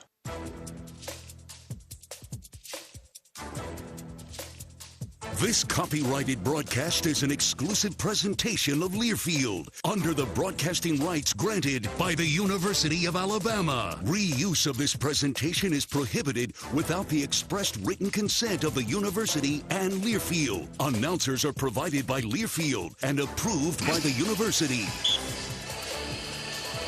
This is Tom Stipe with your Alabama Power scoreboard update. Alabama Power is proud to support the Crimson Tide at the half here at Coleman. Bama trails Arkansas 37-28. One other game just wrapping up. Georgia loses to Mizzou in Athens 85-63. We'll take a look at team stats next. This is the Crimson Tide Sports Network from Learfield. In SEC sports, the ifs come at you every minute. What if your QB had released the ball a second earlier? What if the head coach hadn't used his last time out? What if your team goes all the way this season? If you love the tradition, if you live for the rivalry, if you can't wait each week for the absolute edge of your seat action, Regions is right there with you as the official bank of the SEC. Regions can't help you with the ifs in sports. Regions helps you embrace the if in life. Member FDIC. Tide fans, Golden Flake Snacks have been a proud partner with the Tide family for 65 years. The South's original potato chip, Golden Flake Snacks are delicious fan favorites because they're crafted from traditional Southern recipes. From crisp, perfectly flavored potato chips to light and airy pork rinds and fluffy, cheesy cheese puffs, Golden Flake Snacks are a winning combination with Alabama basketball. Share Golden Flake Snacks with your Tide family and friends. Simple, Southern goodness. That's Golden Flake. By now, your daily routine is probably a little too routine. Don't you want to change? Don't you want to start playing by your own rules and escape the routine so your fantasy becomes reality? Where every night is an adventure, where new flavors are ready to be tasted, where it feels like you're a winner. Take a chance. Reward yourself. Make your routine anything but routine. Escape every day at Wind Creek Casino and WindCreekCasino.com. When time matters most, you go with what's tried and true. That's tried and true John Deere equipment and Tri-Green service. Tough chores don't stand a chance with a John Deere 4044M tractor. And right now you can get one with 0% financing. With a 43 horsepower engine, power reverser transmission, and a 10-year powertrain warranty, this John Deere helps you work with confidence day after day. So stop by one of our 29 Alabama and Tennessee locations or visit us online at TriGreenEquipment.com. Offer ends January 31, 2023, 0% APR for 60 months, subject to approved credit with John Deere Financial. Tide fans, flu season is just around the corner, and the Alabama Department of Public Health wants to remind Tide fans that this year it's more important than ever to get your flu shot. Research shows that it's possible to have the flu and COVID-19 at the same time. This flu season, protect yourself and the people around you from flu and help reduce the strain on your local healthcare system who is still responding to the COVID-19 pandemic. For more information, visit alabamapublichealth.gov/flu. Ryland on the drive, throws Bediako a little too high, scramble for it, knocked into the hands of Clowney. Right side to Welch. Dom steps in with a three. Big make there from Dom Welch. And the sounds of the game are presented by Beatbox. Beatbox is now an official sponsor of the Crimson Tide and the Crimson Tide Sports Network. Each Beatbox is bursting with delicious flavors, gluten-free, low-sugar, and resealable. Look for it in stores across the Southeast. Halftime stats are delivered by Assurance Financial. In less time than halftime, you can apply for a mortgage at AssuranceMortgage.com. Shooting percentage, Bama 33% overall, 10% from Bank First, 3 lands, 7 of 9 for the foul line for Arkansas, 40% overall, 33 outside the arc, 8 of 9 from the stripe. Team rebounding is tied at 22. Turnovers, Bama with 10, Hogs with only 6. Get at the half, Bama trails Arkansas 37-28. That does it for the Toyota halftime report. The second half is coming right up. This is the Crimson Tide Sports Network from Learfield. If you're looking for the best selection in Crimson Tide apparel, look no further than the Soup Store. The Soup Store is every Bama fan's ultimate destination for the hottest gear and accessories, with 3 great locations around campus to serve you: in Tuscaloosa on campus at the Ferguson Center, on the Strip in front of Bryant-Denny Stadium, and on Bryan Drive. If you can't get to Tuscaloosa, shop the Soup Store online at soupstore.ua.edu. The Soup Store is a proud partner of Alabama Athletics. Barkley Buick GMC Cadillac is a local family-owned dealership in Tuscaloosa. Barkley has an award-winning service department, a state-of-the-art body shop, and a beautiful showroom waiting to welcome you. And BarkleyGMC.com opens our online showroom to you. So do what thousands of satisfied customers have already done. Get your new car, truck, or SUV from Barkley Buick GMC Cadillac, keeping Crimson Tide fans on the road for over 42 years. Barkley makes it easy. I've been driving trucks for a long time. Safety is my #1 priority. I know that my truck has huge blind spots. That's why I remember to check my mirrors often for smaller vehicles. Everyone can help keep our roads safe. Next time you're behind the wheel, try to avoid lingering in those blind spots. It can be dangerous. Let's all plan to share the road safely. Learn how at www.sharetheroadsafely.gov. I found hope in the midst of an overwhelming situation. Alcoholism is a disease that can affect any family. Everyone suffers, but there is help and hope at Al-Anon Family Groups. Al-Anon gave me my life back. I'm a better father and husband. Are you in an overwhelming situation because of someone else's drinking? Al-Anon and Alateen can help. Local and virtual meetings are available. Maybe one could work for you. Call 1-866-200-0033 or visit alanon.org/hope. On the Crimson Tide Sports Network from Learfield, this has been the Toyota Halftime Report. Visit your local Toyota dealers or explore Toyota.com today. No matter your destination, Toyota goes with you. Toyota, let's go places. The second half is just moments away. Roll Tide. What to look for in the second half is presented by Marathon. We're traveling to see the Crimson Tide start with a fill-up at Marathon and make it a winning trip. Go to mileshavmeeting.com. Marathon, fueling the American spirit. Bama's trailing it 37-28. Tom Stipe, Chris Stewart, Bryan, Passink, Roger Hoover. We are in Coleman. BP. Predictably, Bama's got his hands full. What are we going to do in the second half? Yeah, we knew this Arkansas team was better than we saw last month with Nick Smith, who's leading the way with 10 points. He's led all scorers. We expected him to play well, and he has. Alabama hasn't been that bad defensively. Arkansas just shooting 40% from the field. Is 1 for 3 from the three-point line for 33%. But it's been Alabama's poor shooting. 10 for 30 overall, just 1 for 10 from the three-point line. Alabama averages 11 made threes per game. Only 1 made three, and that was Dom Welch in the first half. Arkansas has done a good job of defending the rim, blocking shots, changing shots, and Alabama has gotten some open looks from three, and they haven't converted. You combine Alabama's poor shooting with 10 first-half turnovers, and you got a pretty big deficit, and that's the case right now. Alabama needs a much better second half in taking care of the ball and knocking down open shots. You do those things, you're going to have a chance to win this game, but right now, Arkansas having their way on both ends. Bryan, help me. What game was it where Welch had 2 threes? Was it Mississippi State where he had 2 threes in the half when we really struggled, or was it another opponent? I just remember he had a bucket that was a rarity in the half for Alabama, and it really kept you in the game. The Mississippi State game here. Yeah, that's what I meant. Yeah, I'm sorry. I wasn't here for that. Right. That was my one miss. Sorry. So, yeah, get the pass on that one. My bad, partner. My one miss of the year, and I hated to miss it. But I think that was Dom where Welch has had his moments, and he's going to need – I mean, listen – regardless, Alabama only made 1 3. Yeah. And this is a team that averages 11 made threes, one of the best in college basketball. Give Arkansas credit. They've done a good job, but Alabama was able to get better shot quality the last 10 minutes of the first half, but not able to convert.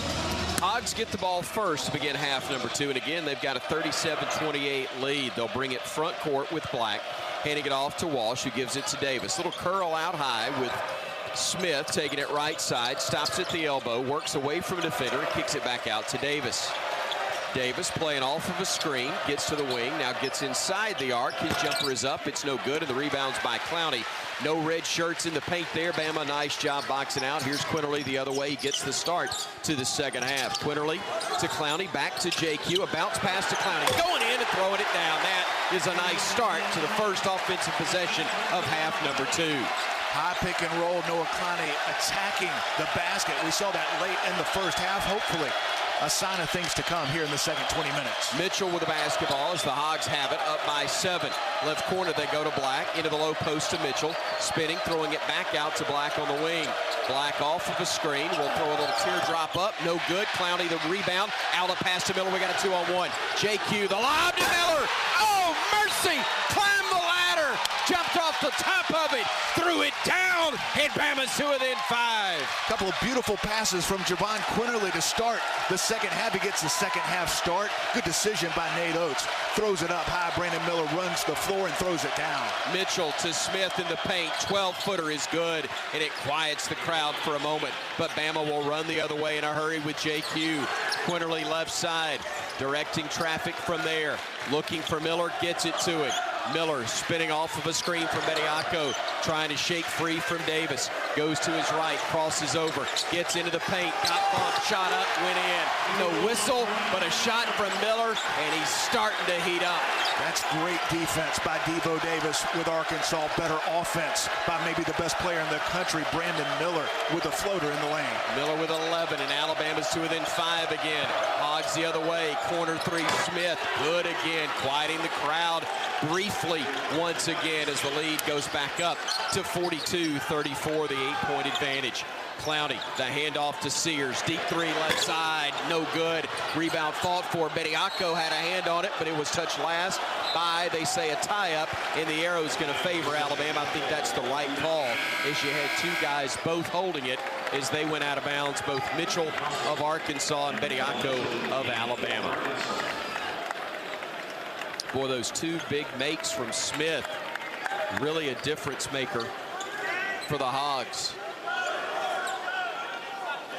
Back-to-back buckets from their best player to quiet the Bama rally. Tide misses a wide-open man underneath, but they get it to Miller for 3, right side, no good. Weak side rebound, Sears. Mark whips a pass out to JQ. Deep 3, no. Rebound, Bediako on the weak side. Hands it off to Sears. Back to Bediako, inside layup, good.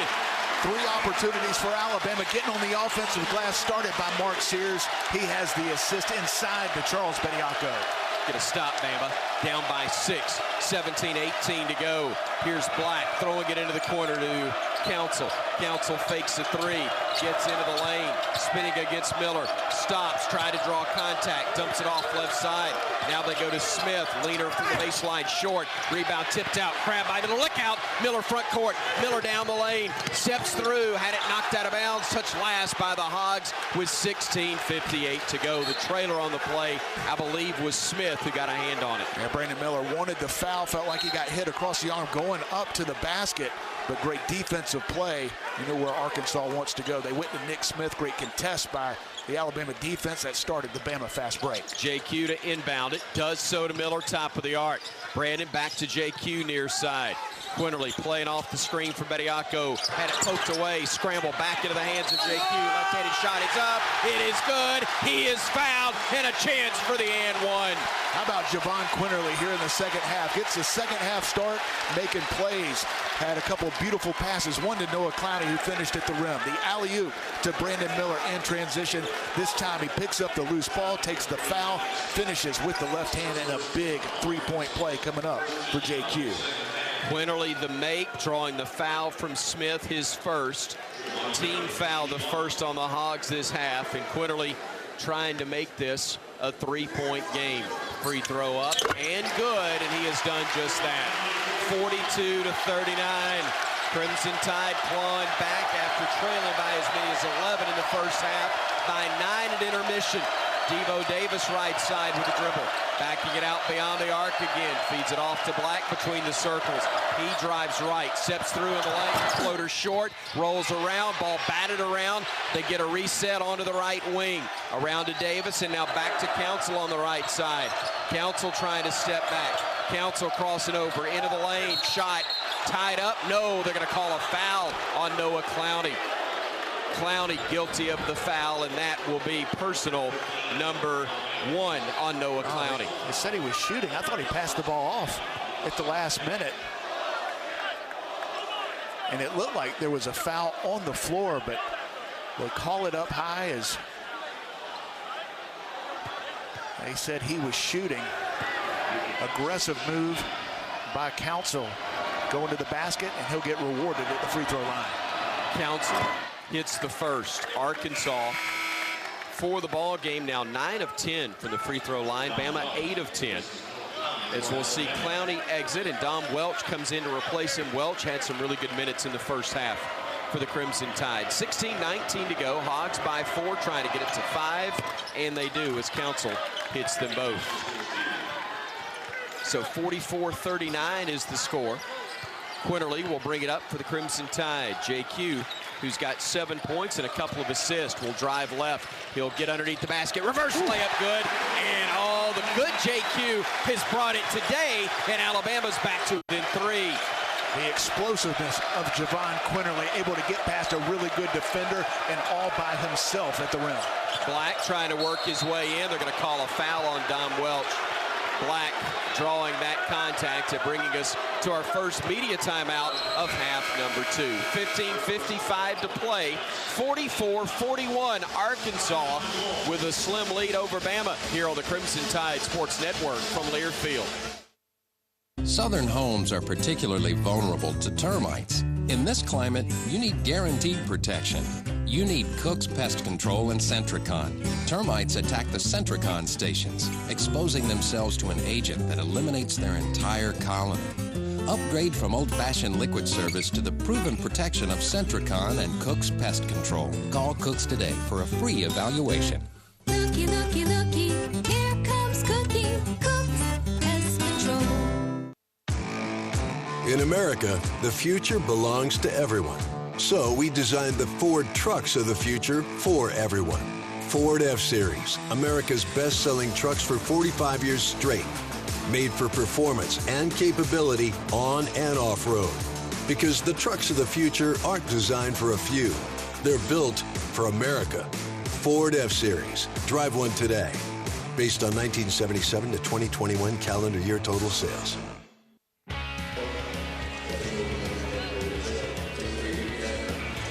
Today's game between Alabama and Arkansas is presented by CB&S Bank. Bank anywhere at any time with CB&S Bank's digital solutions. Bama's down 3 to Arkansas in second half, 15:55 to play, 44-41 the score. And Bama fans, whether you want to sit courtside or score a bird's eye view, StubHub is the best place to grab your Tide tickets. StubHub is the official fan-to-fan ticket marketplace of the Crimson Tide. StubHub, be there. Tom Stipe, Chris Stewart, Bryan Passink on one side of the court. Roger Hoover, the guy in the sport coat standing next to you, is making the right moves. Brings JQ in to start the second half. Couple of assists, an and one, and a layup at the rim. What's he telling him now? Well, offensively, he likes what he's seen from Alabama as the Crimson Tide outscoring the Razorbacks 13-7 since starting the second half. But he talked about defensively still need to get some stops. Again, a lot of praise for what Alabama was doing offensively, a lot of good energy in the huddle. But ultimately, Bryan, it will come down to this group making some stops to allow the offensive possessions to really matter as Alabama tries to regain the lead. Alabama's been so good on both ends of the floor throughout the season. For the majority of the year in the top 15 in both offensive and defensive efficiency.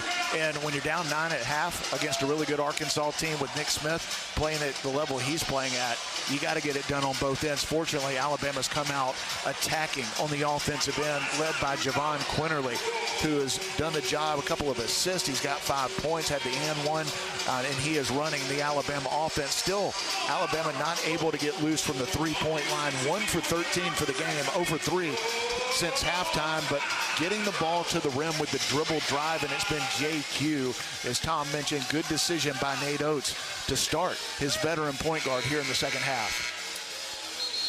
Huddles have not broken until just now. At least Arkansas breaks theirs with Anthony Black, Ricky Council the fourth.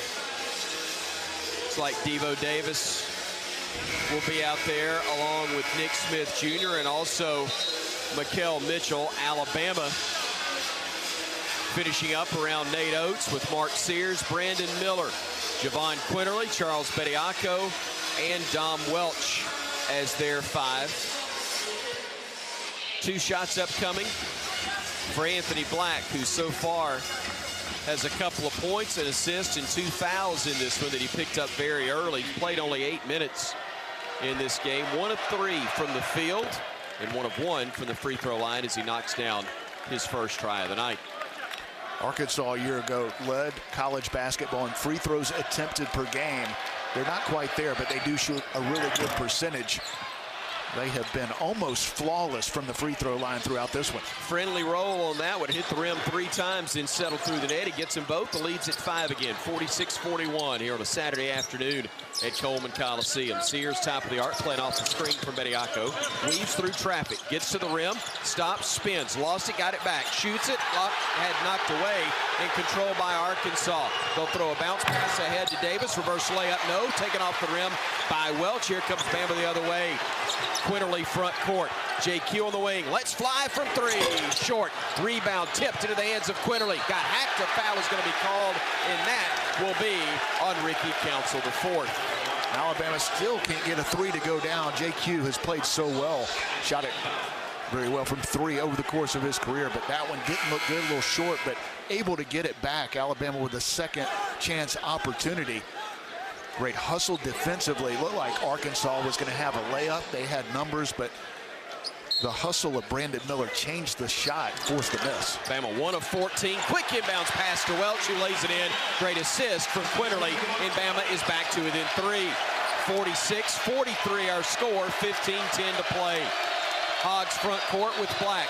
Driving down the lane, tough shot, left hand, no. Rebounded by Miller. Bama hurries the other way. His pass intended for Quinterly, but it was kicked out of bounds, stopping the transition attack by the Tide. Possession, though, will stay with second-ranked Alabama. Good defensive play by Arkansas. Alabama had numbers. It was the right decision by Brandon Miller to try to get the ball to Javon Quinterly, but the defensive play, kick out of bounds, and Arkansas will be able to reset their defense. Quinterly, front court with the ball, second on the team in scoring with 9. Works his way through traffic, being defended by Walsh. He likes this matchup. He goes left, he gets down the lane, throws it high off the glass, no. Rebounded Bediako, spin, shoot, scores, and it's a 1-point game. 46-45, 14:40 to play. Bama back to within 1. Even though he didn't score, Javon Quinterly getting in the lane makes a difference for this Alabama offense. Smith inside to Mitchell, got away with a walk. Around they work it to Walsh. He drives in, lost it, and Bama comes the other way, looking to take the lead. Front court Sears, Quinterly fakes the 3, the drive, the shot, blocked by Mitchell, and the Hogs will come the other way. What a play, Mikal Mitchell. Now to Davis front court. Davis working against Miller, trying to cross over, goes left, gets into the lane, bounce past Mitchell, the layup, no good, but a foul on Bediako, and that'll be the 3rd on Charles.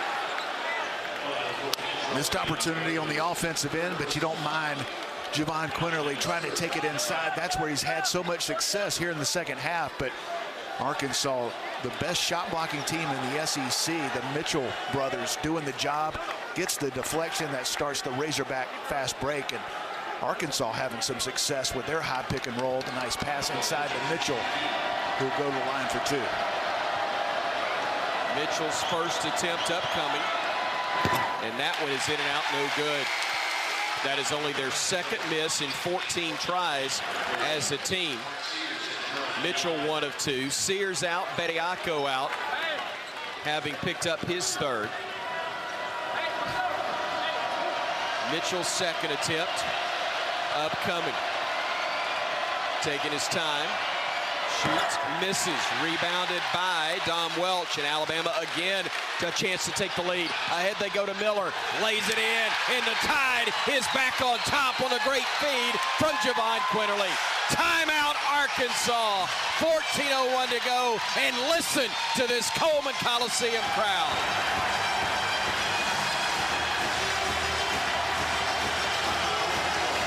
Timeout on the floor with 14 minutes to play. 47-46 our score. And finally, good guys on top here on the Crimson Tide Sports Network from Learfield. Medicaid and CHIP offer free or low-cost health coverage for children and teens. Hospital and doctor visits, prescriptions, shots, and more are covered. That's peace of mind for parents if a child is sick or gets injured. And parents may now be eligible for Medicaid too, even if they've applied in the past. Enrollment is always open. Visit InsureKidsNow.gov or call 1-877-KIDS-NOW. Paid for by the U.S. Department of Health and Human Services. The United States Deputy Sheriff's Association is a national nonprofit and the largest non-governmental provider of services to law enforcement. The USDSA assists city, county, state, and federal agencies with free safety equipment donations and officer survival training, along with cash donations to families of law enforcement officers who perish in the line of duty, college scholarships for the children of law enforcement, a citizen awareness program, and more. For more information on the USDSA and how you can help, visit usdeputy.org. Well, you heard the man. Good guys on top, Bama. On top of Arkansas, 47-46, 14:01 to play in the ball game. Each official review is brought to you by My Eye Doctor, with 20 locations to make your eye appointment more convenient. Eye care and eyewear really are better together at My Eye Doctor. Visit myeyedr.com to learn more. Roger Hoover across the way in my cryptic notes of highlights.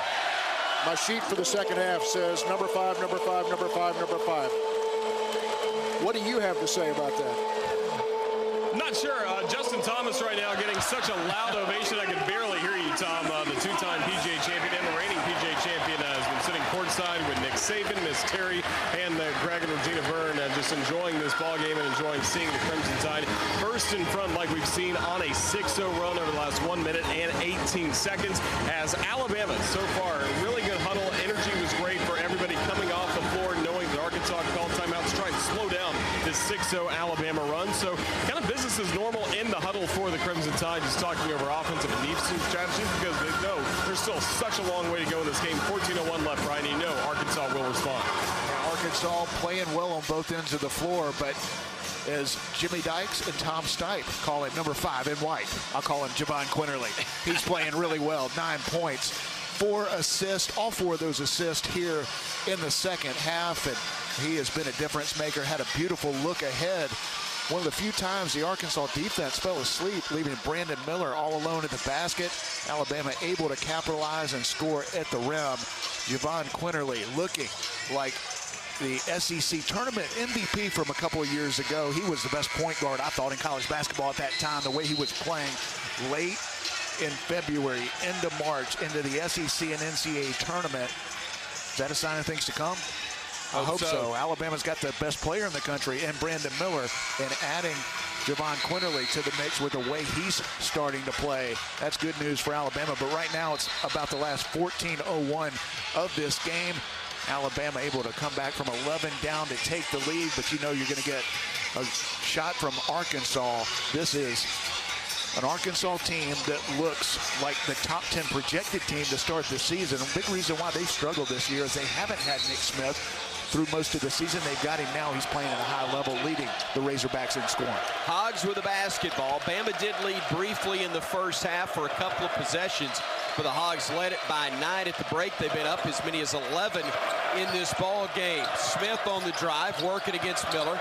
Driving down the lane, throws a wild pass into the corner, caught by Council. He stops, goes up, and he's going to draw the foul from Dom Welch. So tough, so aggressive are the Hogs, going into the paint, if not all the way to the rim. And they draw defenders in the air and drew the contact right there. And almost got the third on Brandon Miller before that, yep. So instead it's on Dom Welch. We'll take that. No offense, Dom. We love you and go play well, but don't need Brandon getting his third there. On the drive, Council into the paint. Blocked there by Clowney, but they're going to say Welch got him with the body first. Tough call right there on Dom Welch, and that'll be his third personal foul, and that'll get Namari Burnett back into the game. Hate it for 2 reasons. We had a good help defense coming. You had the block. But Dom's playing really well. 7 points for him. A couple of rebounds, but his third foul. That is a tough call against Dom Welch, who played physical defensively and got the call against him. He didn't like it. Nate Oates talking to the officials. He's had some heated conversations with the Stripes. Some calls that have not gone the way of the home team. First free throw missed by Council. Second one trying to tie it up here. And he missed it. They've missed both free throws a couple of times in this half after going Gosh, 12 of their first 13. They're now 0 for their last 4. Bama basketball. Clowney hands it off to Miller. Brandon on the drive, gets into the paint. Tough shot, would not go, but he's fouled, and he'll go to the line to shoot 2. And Nick Smith Jr. says, who, me? And the answer is yes, sir. Alabama starting to improve their free throw defense the last couple of times. If that was a stat, Alabama would have really struggled with that in the first half of this game. Arkansas had done a great job getting to the free throw line and converting. 0 for their last 4, as you mentioned, but Brandon Miller able to go inside, probe the defense, understanding, had the defender on his heels, a little bit out of position, able to go up, get the foul, go to the line for 2. Miller 14 points, 5 boards, despite being 0 for 3 from beyond the arc so far. He hits them both, and Bama its biggest lead at 3. 49-46, and here comes the crowd at home again. Packed house at Coleman. Smith feeding it off to Council right side. Council a dribble and works to the free throw line. Inside he goes. Layup missed on the part of Walsh. Rebound Bama. The Tide pushing. Here's the front court. Sears weaving through traffic. Throws it out. Griffin steps into a 3. No.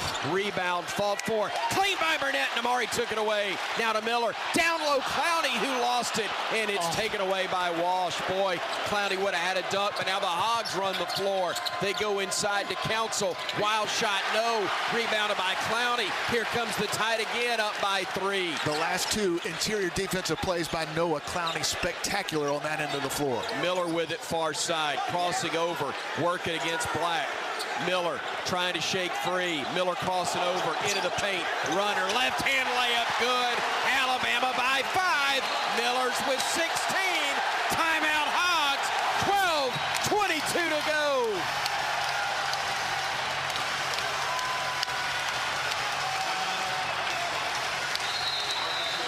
Media timeout with 12:22 to play.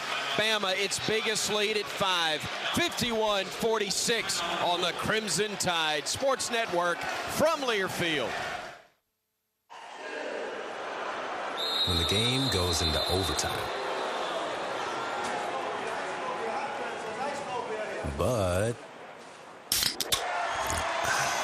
the game goes into overtime. The choice to enjoy is easy. Bud Light, easy to drink, easy to enjoy. Order Bud Light online today. Enjoy responsibly. Anheuser-Busch Bud Light Beer, St. Louis, Missouri. This is the moment you've been waiting for. Ladies and gentlemen, please welcome our home. When you step onto the court and into the spotlight. The moment to show that hard work and long days pay off.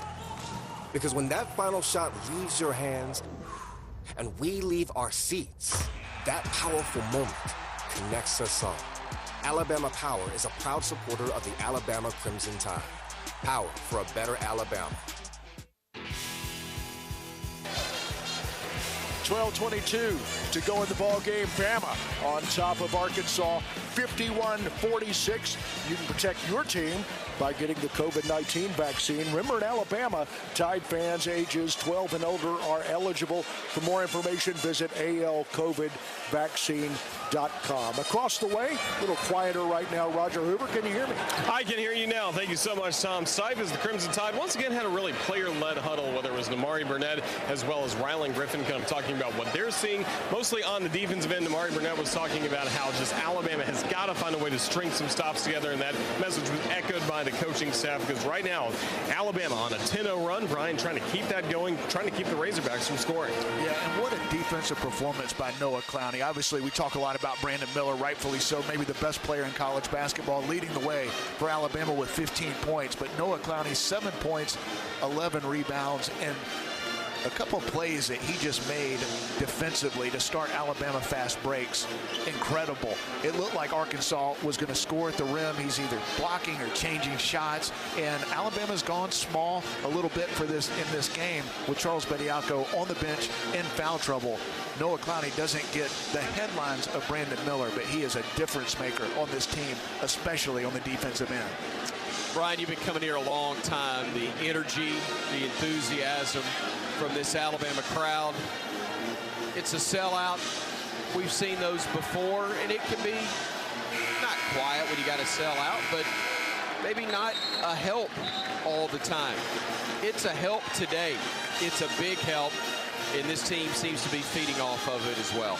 Yeah, no doubt about it. This has been an incredible atmosphere all season long, and really for the last several years since Nate Oates has gotten here.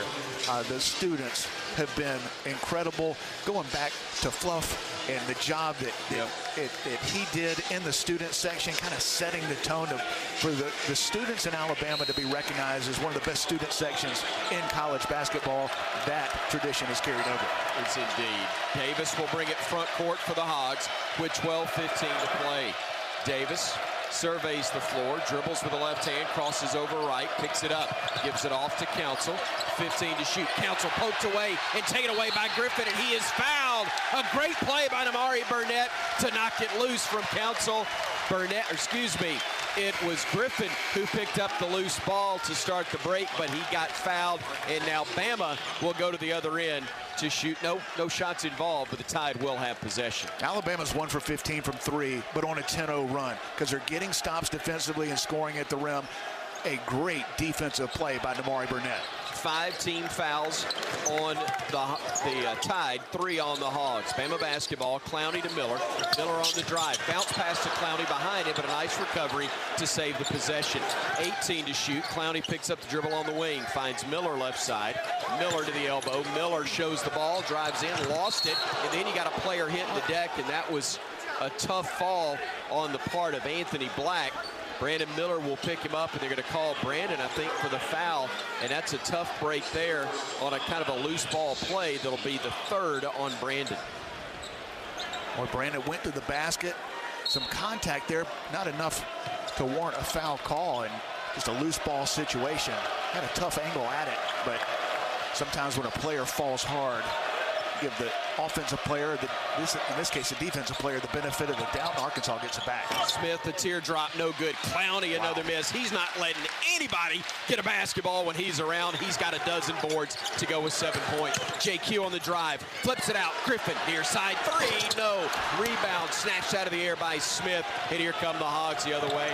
Alabama only 1 of 16 from 3, and then an offensive foul on Arkansas. Noah Clowney is a one-man wrecking crew on the defensive end.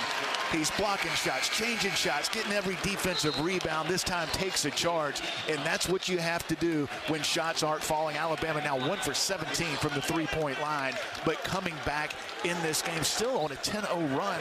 It's because they're getting stops, and that is led by Noah Clowney. 51-46 Bama with 11:14 to play. Hogs have turned it over 3 times in the last 4.5 minutes, and they scored at almost 5. That's why Nate Oates says making threes just determines the margin of victory, because you got to do other things to win games. But this one feels like they're going to have to make some threes to win this, as good as Arkansas is. JQ on the drive, a bounce pass, great catch. Clowney, count it, had a chance for the and one. We can't get a 3 to go from beyond the arc, so let's go old school and try to get one, as Clowney will try to complete a 3-point play. And now a 12-0 run by Alabama in a game where they can't make a shot. In a half, they can't make a shot from deep. But Javon Quinterly, dominant on the offensive end, taking the ball to the basket, got inside the defense. Beautiful bounce pass inside to Noah Clowney. Talking about the job he's done defensively. This time gets it done on the offensive end, takes the foul, and goes to the line for a 3-point play. He has been fantastic. Noah Clowney, 10 points, a dozen boards. Alabama, its biggest lead at 54-46 with 10:55 to play. Hogs with it front court. Walsh to Smith. Driving right side. Goes to the rim. Runner no good. Rebound batted around. Clowney his 13th board. And now Bama comes ahead. Miller wouldn't go, but he is fouled, and he'll go to the line for a chance at 2 shots. When you score 41 points in your previous game, if you just glance at the rim, the defense is going to move. That was a little head fake, little eye fake by Brandon Miller. Got the defense to take 1 step forward. He was able to explode past his man, take the contact, and Alabama gets back to the line. He got it at midcourt. He just kept going, a little stop, start, till he got all the way to the rim. 2 shots right here. First one's up, first one's good. And Alabama now leads at 55-46. Tide trailed at double digits early in the second half, but now they lead it by a score of 56-46. And Alabama's got the ball, Arkansas the ball, but Bama a 10-point lead. Davis on the drive, got away with a push-off. Leaner is up and good for 2. Boy, he didn't just push off, he shoved with that lead arm, but no whistle, and the lead is cut to 8. And that's Arkansas's just their 3rd made field goal of the second half. Miller the drive, shot blocked out of bounds with 10:13 to go. Alabama on a 15-2 run after that Devo Davis lay-in. They are locking down the Razorbacks on the defensive end. Miller to inbound it from the baseline to the left of the bucket. Gets it into Clowney. Clowney surveying the floor. A dribble and a handoff to Miller. Catch and shoot 3. Too strong on the jumper, and the rebound secured by Mitchell. Bama 1 of 17 from beyond the arc now. On the drive, Smith into the paint. Lost it on the way up, out of bounds. That should be Bama ball. It should be Bama ball, but they're going to give it to the Hogs. He simply lost it out of bounds. Steven Anderson standing right there looking at it and pointed the wrong direction.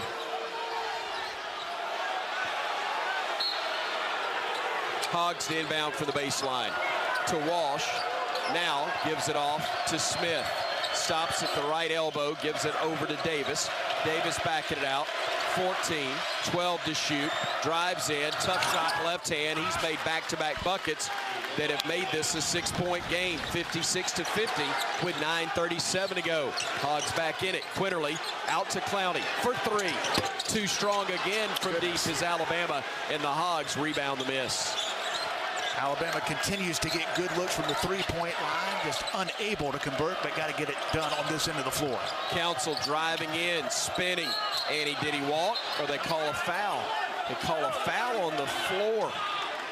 Wow, tough one there on Alabama, and let's see who they're going to call that on.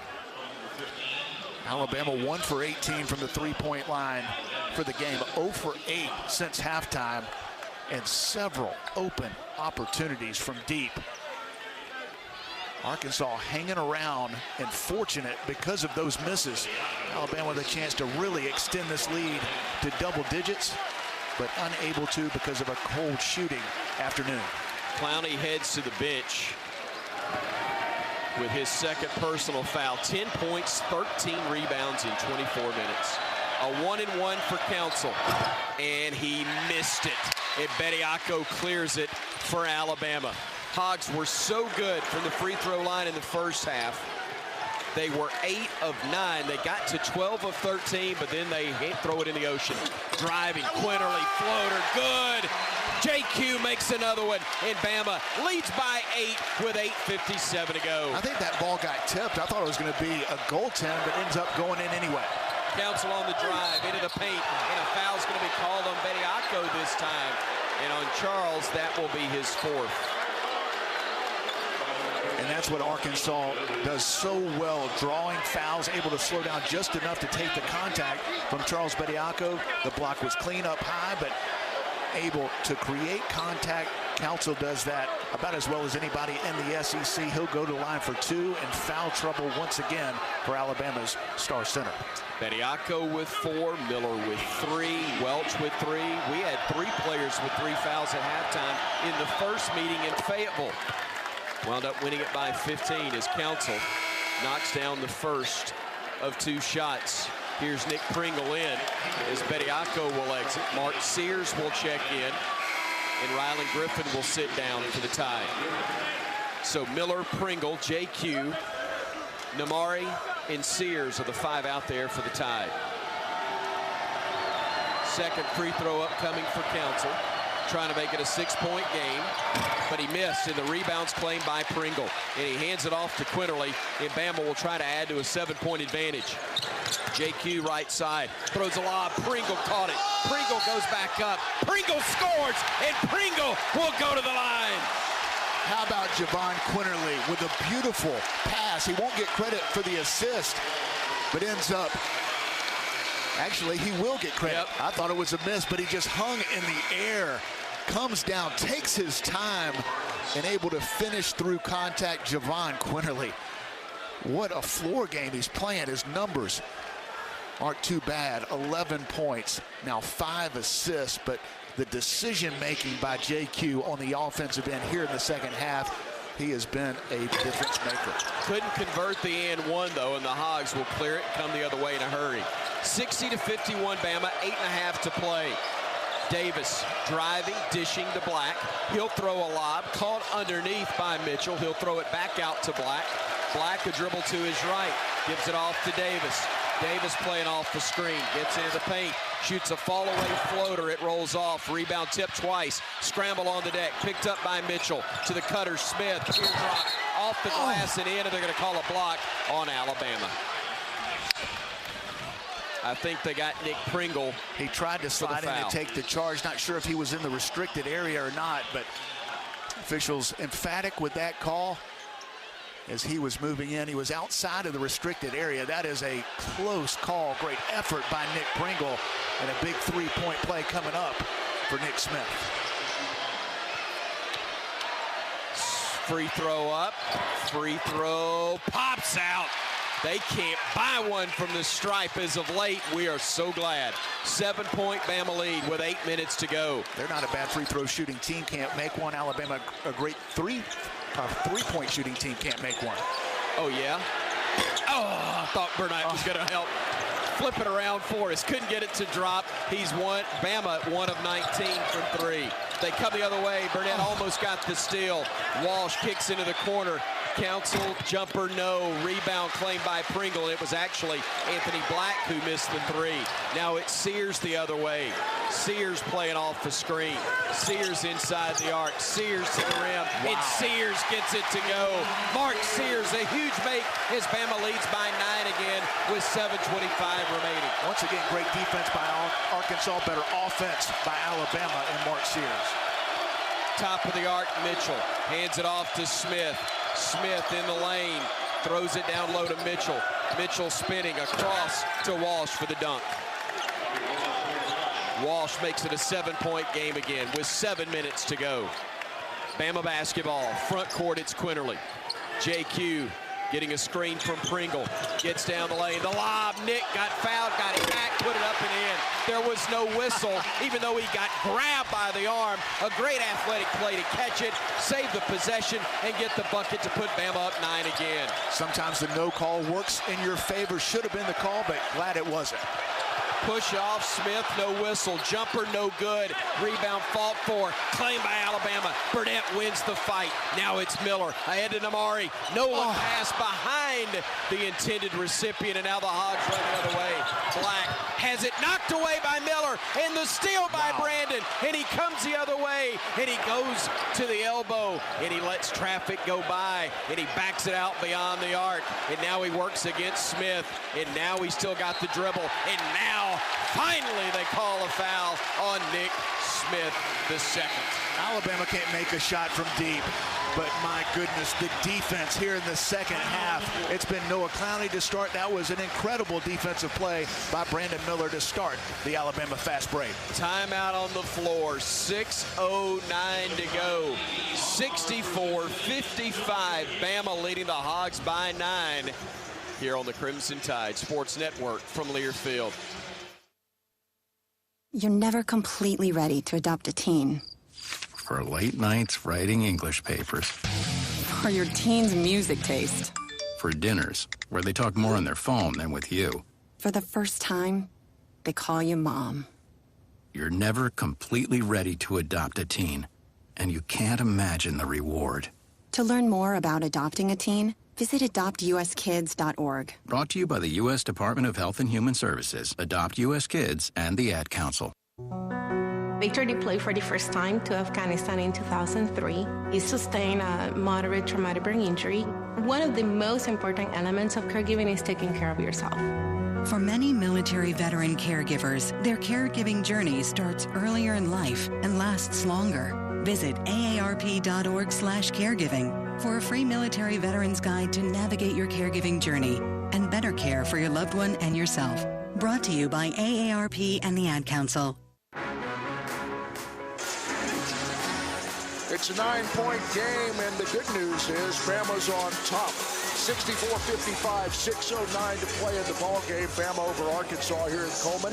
Best move of the game is brought to you by Old Dominion Freight Line. Old Dominion Freight Line works hard to be the best in the game and is proud to support the Crimson Tide. BP, one of the great things about a deep roster, there are a lot of candidates. Well, the best move of the game is the move by the head coach. Alabama goes with the starters of the second half, and that is Javon Quinterly. So Nate Oates decides to go to his veteran point guard, and boy, has JQ produced. He's got 11 points, 6 assists, and he has run the Alabama offense to perfection. Alabama's gotten stops with Noah Clowney leading the way on the interior, making plays. On the defensive end, JQ running the Alabama offense, and of course, who's leading the way from a point standpoint? It's Brandon Miller. He's got 19 points on 7 for 13 from the field. He, like the rest of his teammates, struggling from three, but as Nate Oates talks about, making threes should just determine the margin of victory. If you do other things like take care of the ball, which Alabama has here in the second half, get stops, which they certainly have. Arkansas only shooting 30% since halftime. You're able to hopefully win games. I think Alabama may need to make some shots here, but right now it's about making free throws. Brandon Miller will go to the line for a 1-and-1, hopefully extend the Alabama lead to double digits. But the decision-making of Alabama, led by Javon Quinterly on the offensive end, has been huge here in the second half, and the toughness that they've shown defensively against a really good and confident Arkansas team, very impressive.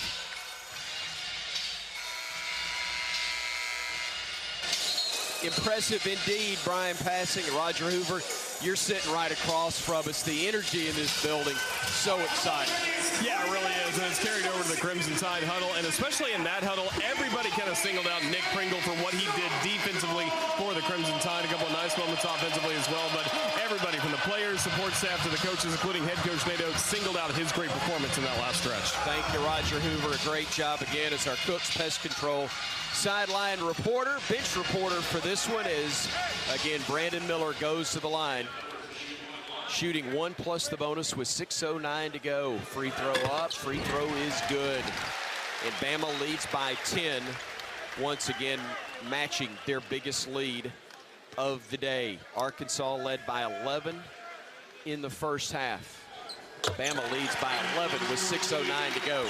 How good is Brandon Miller offensively? He's one of the best three-point shooters in college basketball. Can't make a shot, and he's already got 20. Black drawing a whistle as they call the foul on Javon Quinterly. Now, both teams need to understand that any foul is 2 shots. And that was a little too close. JQ didn't like the call. Nate Oates didn't like the call. But regardless, Anthony Black is going to the line for 2. And that'll be the case the rest of the way on both ends. And again, the Hogs miss. Bama's 0 for 9 from 3 in this half. Arkansas, 5 of 13 from the free throw line. And I think they missed a front end or 2 along exactly the way. Right, partner. Basketball is a funny sport. Free throw up and good, so they make 1 of 2, and it's a 10-point game. 66-56 Bama with 6 minutes to play. JQ with the basketball, driving down the lane to the rim, lays it in, and he is so good. 13 points, 6 assists, only 1 turnover for JQ today. Hogs the other way. They fire a pass to Davis in the left corner. Davis working against Miller. Davis giving it up between the circles to Black. Black firing it back to Davis. Deep 3 ball, good. Devo Davis keeping them in this ball game with a couple of 2-point makes earlier, and now a 3 right there to cut it to 68-59. Bama with Miller faking a drive, now does go to his right, steps back left, goes left, kicks it to Quinterly, steps inside the arc, steps into the paint, teardrop up too strong on the attempt, and the rebound secured by the Hogs. They bring it the other way, they'll fire it in the corner. Davis, another 3 ball, that's an air ball, but it was caught on the far side by Black, and that'll make it a 7-point game. Huge break there for Arkansas as the air ball miss was caught by a man. who caught it in rhythm and laid it in. Sears now left side. Mark on the drive to the rim, puts it up. Wow. No, but he is fouled. Boy, he slammed on the brakes, and Anthony Black, following too closely behind, gets a ticket. Boy, Arkansas gets a couple of breaks on that previous offensive possession. Like Mitchell traveled, no call, ends up shooting an air ball. And Alabama has been the recipient of some offensive rebound putbacks, especially here in the second half. This time it was Arkansas. They cut the lead to 7. Now Mark Sears at the line for 2. The lefty from Muscle Shoals. First one up, first one good, and we pause 10 seconds for station identification on the Crimson Tide Sports Network.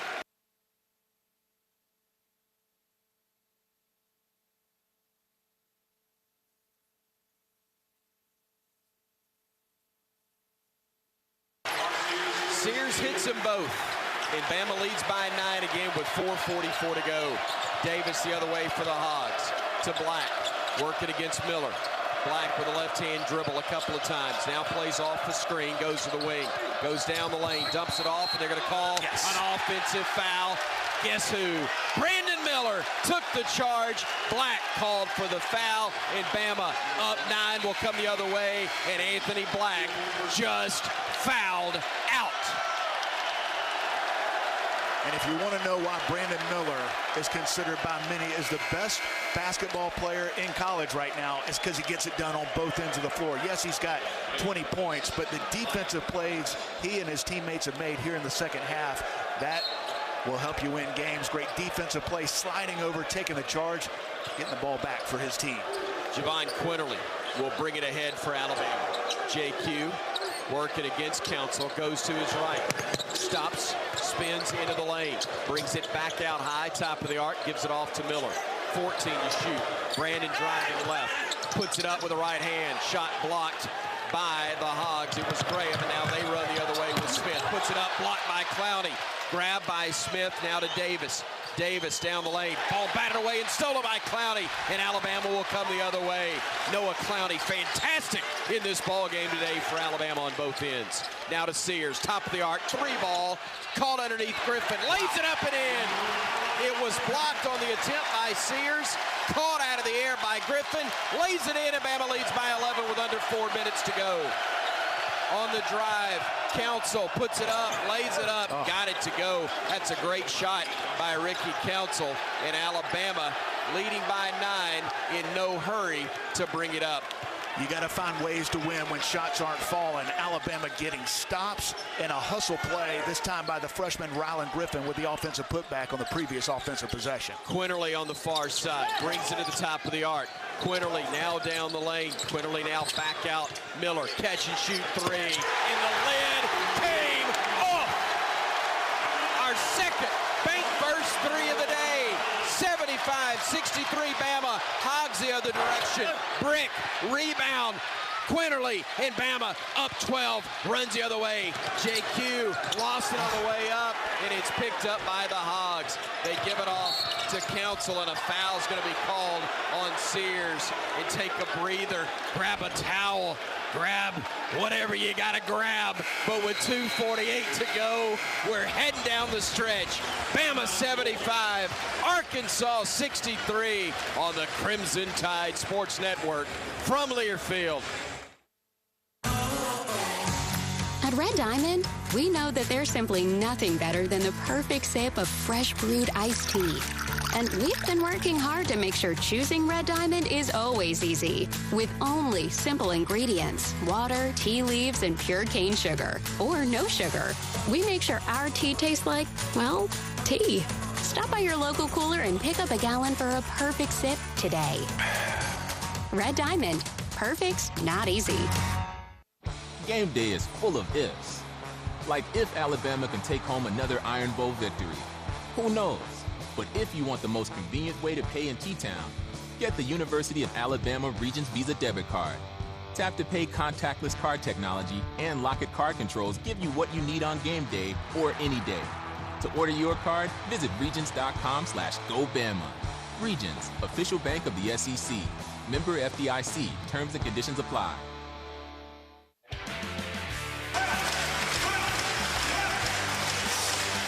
Today's game between Alabama and Arkansas is presented by CB&S Bank. Bank anywhere at any time with CB&S Bank's digital solutions. 2:48 to play. Now it's beginning to feel like an Alabama home game. Bama up double digits, 75-63 over Arkansas. Roger Hoover, it's winning time. What are you hearing on the Bama bench? It definitely is winning time, but with that, Alabama needing to make some winning plays, and Coach Oates is talking about very simply, defend without fouling. If Arkansas is going to make any shots, make them earn it again. Defend without fouling, Bryan, is the key message right now in the Crimson Tide huddle. Yeah, this Arkansas team has done a good job of getting to the free throw line, the #1 team, and getting to the line a year ago. Pretty good this year as well. They typically shoot a better percentage, but it's been one of those games where Alabama hasn't been able to make a three for the most part. Fortunately, last possession, Brandon Miller knocks down a three, extending the Alabama lead to 12. But Arkansas hasn't made a free throw. You can't depend on that for the rest of the game. And both teams in the double bonus, so any foul sends the other team to the line for two. Arkansas would love to extend this game by getting points with the clock stopped at the free throw line. Good advice from Coach Oates, who I would say kind of knows what he's doing over there. Be sure and stay tuned after the game for the Regions post-game show with Bama coach Nate Oates. And don't forget, you can get your University of Alabama Visa check card from Regions. Visit regions.com/GoBama to order yours today. And now to get us the win, Chris Stewart. Thank you, Tom. Hey, if you're listening to us inside Coleman Coliseum, thank you, first and foremost. But after the game, be sure to stick around as they'll honor the seniors from this Alabama basketball team and the people involved with the program. And, hey, I got a kid that's a senior with the program, too. My daughter, Ann, will graduate in April. My oldest, my favorite daughter, will graduate here in May and has been a part of the Bama basketball program, working in the office. Could not be prouder of her. Love her dearly and glad that she's going to be able to enjoy senior year, senior day, if Bama can hang on with 2:48 to go. But it's not the last home game, as the Tide will be facing Auburn on Wednesday, March 1st. It's a 6 o'clock tip. We'll be on the air beginning at 5 as the Tide and the Tigers will play the last regular season game in this building this year for Bama men's hoops. Council free throw, and it's up and good. And that will definitely be the last home game. There have been many years in the past where, are you going to host an NIT game? Nope. I got a feeling that will not be the case this year. Now it's about, can Alabama get a #1 seed, a #1 overall seed, and win a championship? Those are more fun conversations to have. Both free throws good by Council, and the Bama leads down to 10. Griffin with it in the back court. Ryland bringing it ahead, being defended by Walsh. Bama with 4 guards and Clowney on the floor right now. It's a nice combo for Nate Oates. JQ working away from the double team, driving down the lane, kicks it to Griffin in the corner. He'll drive baseline, goes to the rack, nearly threw it away, and did. He was trying to get it in the corner to Quinterly, but it was knocked away by the Hogs. They'll run the other way with Smith. Floater up, no good. Rebounded by Walsh, put it up, blocked by Clowney, a tie-up, and the arrow is going to favor Arkansas. But again, Clowney so good. That will be, I think, his second or third block. That one forces the tie-up. He's got 10 points, 13 boards, and he's been phenomenal.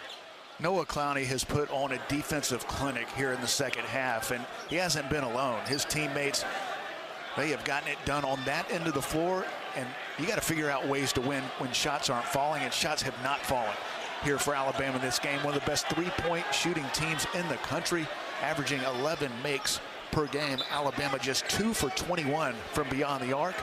Up 10, 2:17 to play. They're going to look at it, but what a job defensively once again by Noah Clowney. Chris, each official review is brought to you by My Eye Doctor, with 20 locations to make your eye appointment more convenient.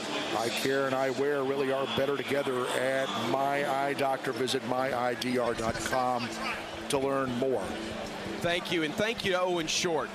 One of the officials came over not only to television, as they always do, but Owen was kind enough to go to both Chuck Barrett for the Arkansas Radio Network and to us, Roger, to tell what you're going to relay as well. Yeah, it hit the rim on its way down. Video confirmed that, so still 19 left in the shot clock. Thank you so much. They were checking to see if it did need to be reset or if it would stay there.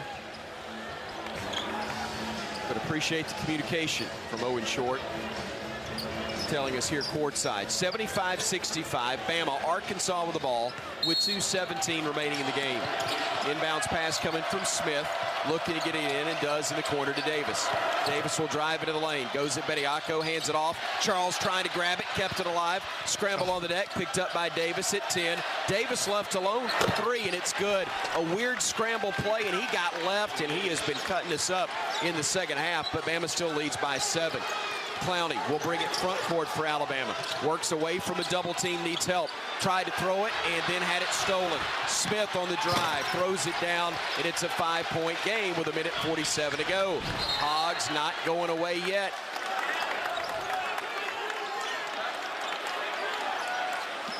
And Alabama's going to get Namari Burnett in the game, replacing Bediako. Getting another ball handler out there for the Tide. Although Charles goes, wait a minute, I didn't turn it over. It's going to be Miller to inbound it for Alabama. Wanted to get it to Sears and does. Sears working against Smith, drives by him. Gets into the front court. Sears backing it out. Smith defending him. Get the ball in your ball handler's hands, one of the best free throw shooters in the SEC. Now to Clowney on the drive. The kick into the corner. JQ, 3, bottom. So stinking good today is Javon Quinterly. Huge make, the third. Bank first 3 of the day for the Tide. Bama by 8 with 1:15 to go. Now on the drive, Davis to the rim, laid it up, and an and one opportunity is Clowney slid over, but got it with a body, and that will be an and one upcoming for Devo Davis, who's in some pain, favoring, I believe, his left leg. Well, Devo Davis has been so good in this game. A guy who's really struggled from the three-point line his entire career until about the last half of the season, where he shot over 40%. He's been much better than that in this game. 3 for 4 from deep. He's got 20 points, but hopefully he's okay. The training staff from Arkansas looking at Davis right now, but he has made the end of this game a little more interesting than we had hoped. Whew. Davis is hurting big time. They're sitting him straight up. And he is hurting. But he's going to get to his feet, go to the line. That was odd. First of all, he's laying there, and it looked like his left leg. It may have been something between the left and the right leg area. We'll simply leave it at that. But they're saying that they're checking to see if, on video, if there may have been more than anything other than a common foul that took place right there. But Davis hurting regardless, and his teammate came over, Jalen Graham, and grabs the left leg, and I thought Devo was going to come up from a laying flat of his back position and absolutely take him out. It was like, my leg's hurting, quit pulling on it. Boy, he has played really well, shot the ball extremely well. That was a fear coming into this game with the way he's been shooting the 3 ball, but these Razorbacks not going away. Alabama with some timely made threes. It's been a struggle throughout the afternoon from the 3-point line. Alabama just 3 for 22. 14% for the game. A couple of big makes here in the second half. Not many, but they were big and needed that one from Javon Quinterly, especially the way that Arkansas and Devo Davis continue to score. Arkansas just called a full timeout to talk things over with 1:13 to go. Both teams have made each of their last 3 field goal tries. Alabama, which really struggled in the first 20 minutes shooting the basketball. The Tide at halftime was only 1 of 10 from 3 and 10 of 30 from the field, but they've got the overall field goal percentage up to 45 now.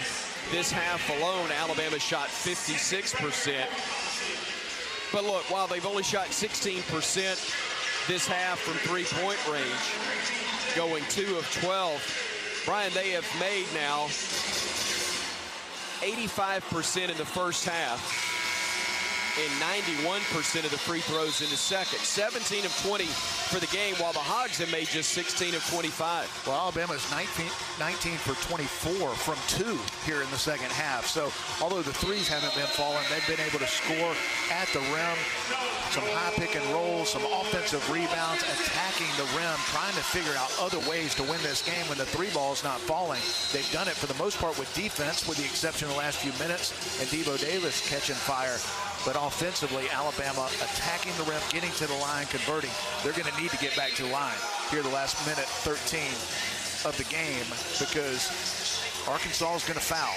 And now, assuming you don't turn it over. So first and foremost, take care of the ball. Alabama's got 4 guards in the game, along with Noah Clowney. So 4 guys that can handle the ball, but got to be sure with it. Alabama with 3 timeouts, you get in trouble. You can't afford to take chances. As Arkansas, they are taking chances. They make the free throw, though. Davis makes it 78-73. Miller to inbound it, gets it into Sears. Mark working against a double team, dribbles away from it. The lefty gets into the front court, gets bumped, no whistle, got tripped, and there is a foul on the Hogs. I think they're going to get, and they do, Jordan Walsh for the personal, and on Walsh, that will be his 4th, or is that his 5th? And that's a good decision, great decision by Mark Sears, because Arkansas was trying to double team Alabama's veteran point guard, one of the better free throw shooters in the SEC, to make him give it up. But he didn't allow the double team to come, and once he did, tried to split it, forced the Razorbacks to foul, and instead of passing it to a 64% free throw shooter in Noah Clowney, it's Mark Sears, an 80+% free throw shooter in SEC play, with a chance to extend this lead at the line for 2. Free throw up, free throw rims out. It was halfway down, it popped out. Sears only 6 points in the game in 33 minutes. 0 for 4 from 3, and now 2 of 3 from the free throw line. Make it 3 of 4 as he gets 1 of 2, and the lead's at 6. By the way, with Walsh out, they went with Joseph Pinion to replace him, more of a three-point threat. On the drive, Council, leaner off the glass is good, and the lead's down to 4 with 56 seconds to go. Sears trying to work away from trouble. Sears, defended by Smith, gets it into the front court. Sears going to his left, going between the legs with the dribble. Smith hand checking him. Sears trying to shake free, goes right, hesitates, gets away from traffic with 12 on the shot clock. Sears trying to work away from Davis, and now a foul is going to be called on Devo Davis. Arkansas was playing out that possession. There was 9 seconds left on the shot clock, and Mark Sears forcing the issue. He's so strong, physical with the basketball, going to go against Arkansas's best defender, Devo Davis, who fouls him with under 10 to go on the shot clock. That's exactly what Nate Oates wanted. Run shot clock and ultimately get to the line. Eric Musman frustrated with his veteran, Devo Davis, who he didn't want that foul to occur. Sears hit the rim. It hit the glass. It hit the rim again, and then it rolled through the cylinder for a huge make to put Bama up 5 with 35 seconds to go. Second one, less drama, that's perfect. Bediako will check in, and Quinterly will sit down for a moment. No, it's going to be Clowney that sits down, giving him a little bit of a breather, and also Clowney with 3 fouls, getting a bit of a rest. Bediako in to replace him. Here comes Smith the other way. Smith trying to shake free. Smith driving downhill, shoots a baseline leaner, no. Rebounded his own miss, got fouled on the floor, though, getting that one back and trying to put it back up. Great effort on the part of Nick Smith Jr.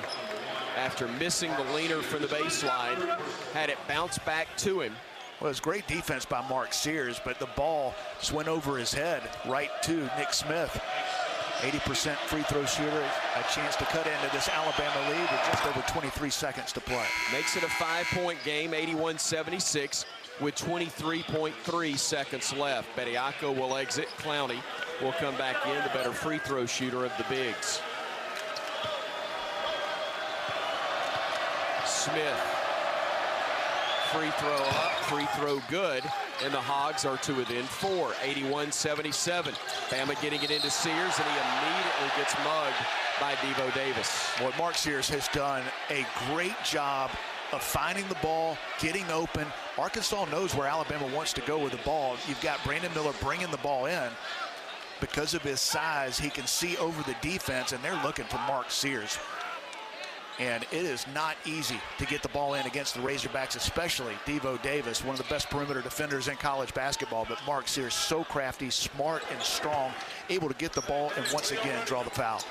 Sears at the line shooting a pair, where Mark has made 5 of 6.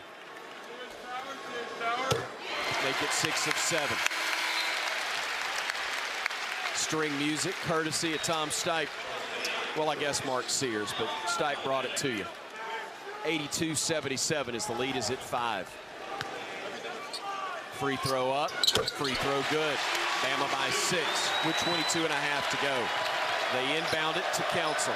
Council will run front court. He'll go downhill. He'll try to dunk it. He'll lay it up, and he got fouled, and Bediako is done. Boy, that's an incredible play by Ricky Council, the 4th, to not only get that one up off the glass and in, and to have a chance to make it a one-possession game.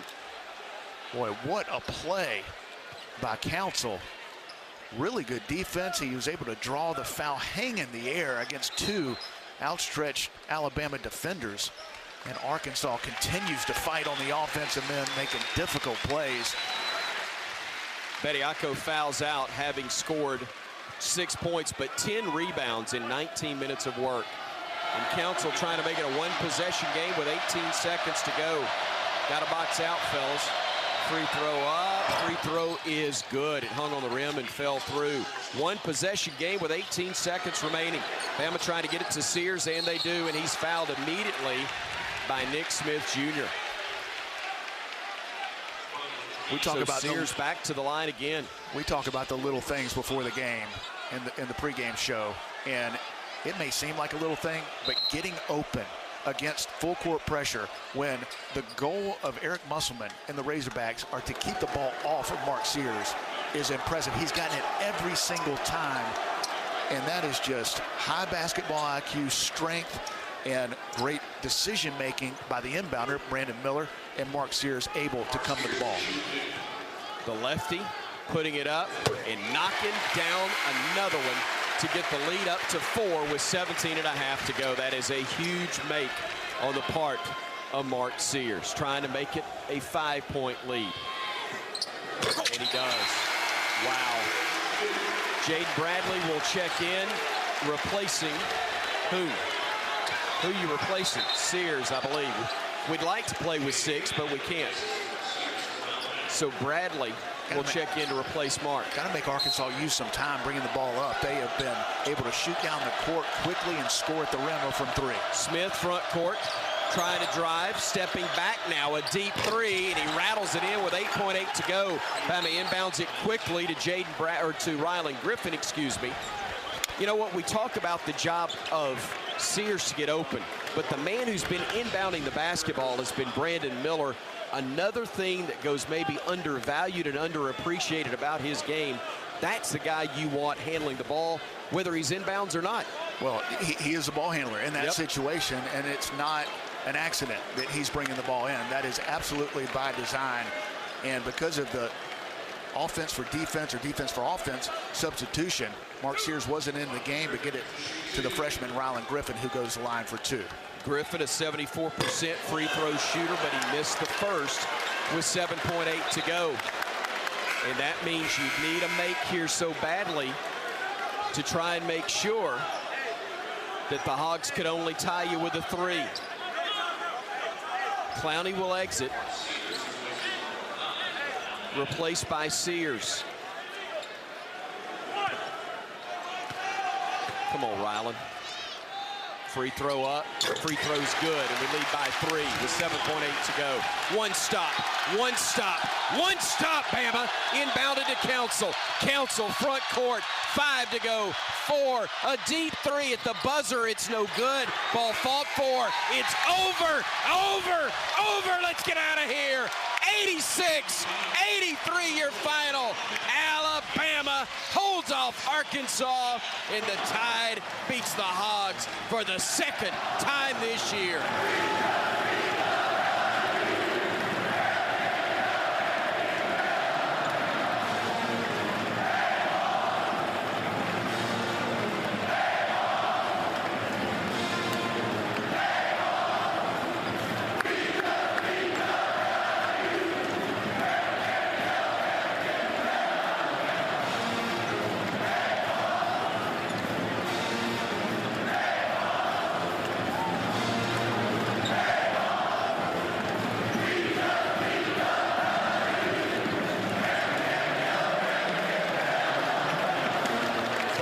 Passink, the huge free throw from Rylan Griffin, which forced the Hogs to shoot a 3.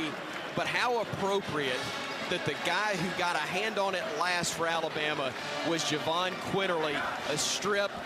I don't know if they'd have had a chance to get the ball up at the buzzer or not, but man, what a job on the part of JQ and a lot of other guys wearing those Alabama jerseys today. So many stars for this Alabama team here today. Obviously, Brandon Miller leading the way with 24 points. Mark Sears able to get the ball in late game situations, going to the free throw line. He goes 9 for 10. Alabama 18 for 21 in the second half. Obviously needed every single one of those as the Hogs did not go away. To their credit, we thought they would be a much improved team from the Arkansas team we saw a month ago, the number 15 team in the country at the time. They're better than that now with Nick Smith, but Alabama, a gutty performance. Got it done with Noah Clowney on the defensive end, Brandon Miller, Javon Quinterly in the second half. And how about the move by Nate Oates to go with his veteran point guard, Javon Quinterly, who has been up and down this year, coming back from knee injury. But what a second half he had.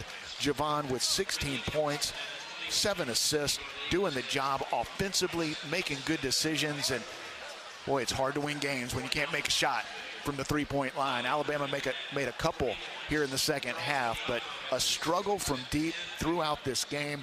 Alabama overall 3 for 22 from the three-point line, just 14%. This is an Alabama team that makes 11 per game, one of the best in college basketball. Couldn't buy one today and was able to get a win, and that's how you win a championship. You got to win different ways. Alabama got it done with toughness on the defensive end, getting the ball to the basket, offensively making key free throws, and this is a huge win over a really good Arkansas team. Special indeed, as Alabama is able to hang on and get it done by that 86-83 final score. Nate Oates finishing up on ESPN with Coley Harvey, and now joining us courtside for just a moment as Alabama hangs on to win it 86-83. Coach Nate Oates putting on the headset. Coach, congratulations, and I know you got to go to senior day, but your thoughts on this incredible win? I mean, you know, we needed it bad. We didn't play well in the first half. You know, multiple guys stepped up. I can't say enough about toughness and character. Some of these guys, you know, shoot 3 for 22 from 3, still somehow managed to win the game. He had to do a lot of other stuff right. You know, we made free throws, out-rebounded them by 11. You know, did a better job defensively in the second half. But, you know, we haven't played our best game 2 games in a row now. We got to get some other guys step up. But we are having guys, you know, different guys step up. You know, I thought Quinterly was unbelievable for us in the second half. You know, he got downhill, created a lot of offense for us. You know, it ended up with 7 assists, so he really helped our offense get going. But, you know, we've got to close this thing out. 2 more games to go, and I think our guys are showing our depth, our character, our toughness. We find different ways to win on different nights. You talked about Quinterly. Clowney also with a double-double, 10 points, 13 rebounds. Bediako with 10 boards, and ho-hum Brandon 24 after he had 41 in the last game. Yeah, I mean, they do a good job on Brandon. He missed some open shots, but they do a really good job on him. You know, they did a good job the last time making it hard. You know, Davis is one of the best defenders in the league, so they kind of go smaller, put him in there, and is able to, you know, get up under Brandon. Brandon did a great job, I thought, getting to the rim, finishing in the second half a little bit better. He got to the free throw line, didn't miss a free throw. You know, our free throw shooting, we were 25 or 30. I mean, that kind of makes a difference in the game. You know, we shoot 30, they shoot 29. We get 25 points, they get 20. That's the difference in the game. So, like I said, you know, we find different ways to win, even if we're not making threes. But thought Brandon did a good job getting to the free throw line, converting at the line, and getting to the rim, finishing at the rim, too. Congratulations. Go honor your seniors. Thank you. Thanks, fellas. Roll Tide. Roll Tide. Coach Nate Oates, kind enough to join us here courtside after the Tide is able to hang on and win it 86-83. The number 2 ranked team in America, improving its season record now to 25-4 on the year, 15-1 in Southeastern Conference play with just 2 games left, one of those at home Wednesday night against the Auburn Tigers. We'll carry Senior Day festivities when we come back on the Crimson Tide Sports Network from Learfield. Finding that missing shin guard remembering whether it's a home or away game, getting the right kid to the right playing field on the right day. Why are simple things sometimes so complicated? Thankfully, with auto owners, insurance doesn't have to be one of them. We work with independent agents who keep insurance simple so you can worry about more important things, like not being that fan. Oh, come on, ref! That's simple human sense. Visit AutoOwners.com to find a local agent today. Convenience is the name of the game at the Holiday Inn Express and Suites, Tuscaloosa University. Located on University offers just the right amenities for a relaxing getaway or a productive business trip. The University of Alabama, Bryant-Denny Stadium, Coleman Coliseum, and the Bryan Conference Center are within 2 miles, making any visit to the Capstone convenient. Whatever you're visiting Tuscaloosa for, the Holiday Inn Express and Suites Tuscaloosa University is the perfect hotel destination and a proud preferred hotel partner of the Crimson Tide. Hi, I'm Andrew, an employee at BASF in Alabama. As a chemical operator, I enjoy working at BASF because I'm allowed to grow and show my potential. Everyone is like family. I actually like coming to work. And safety is the ultimate goal. At BASF, we create chemistry around the world through our people and our products. To join a winning team and a great place to work, visit basf.us/Alabama. That's basf.us/Alabama. BASF, we create chemistry. When the game goes into overtime. But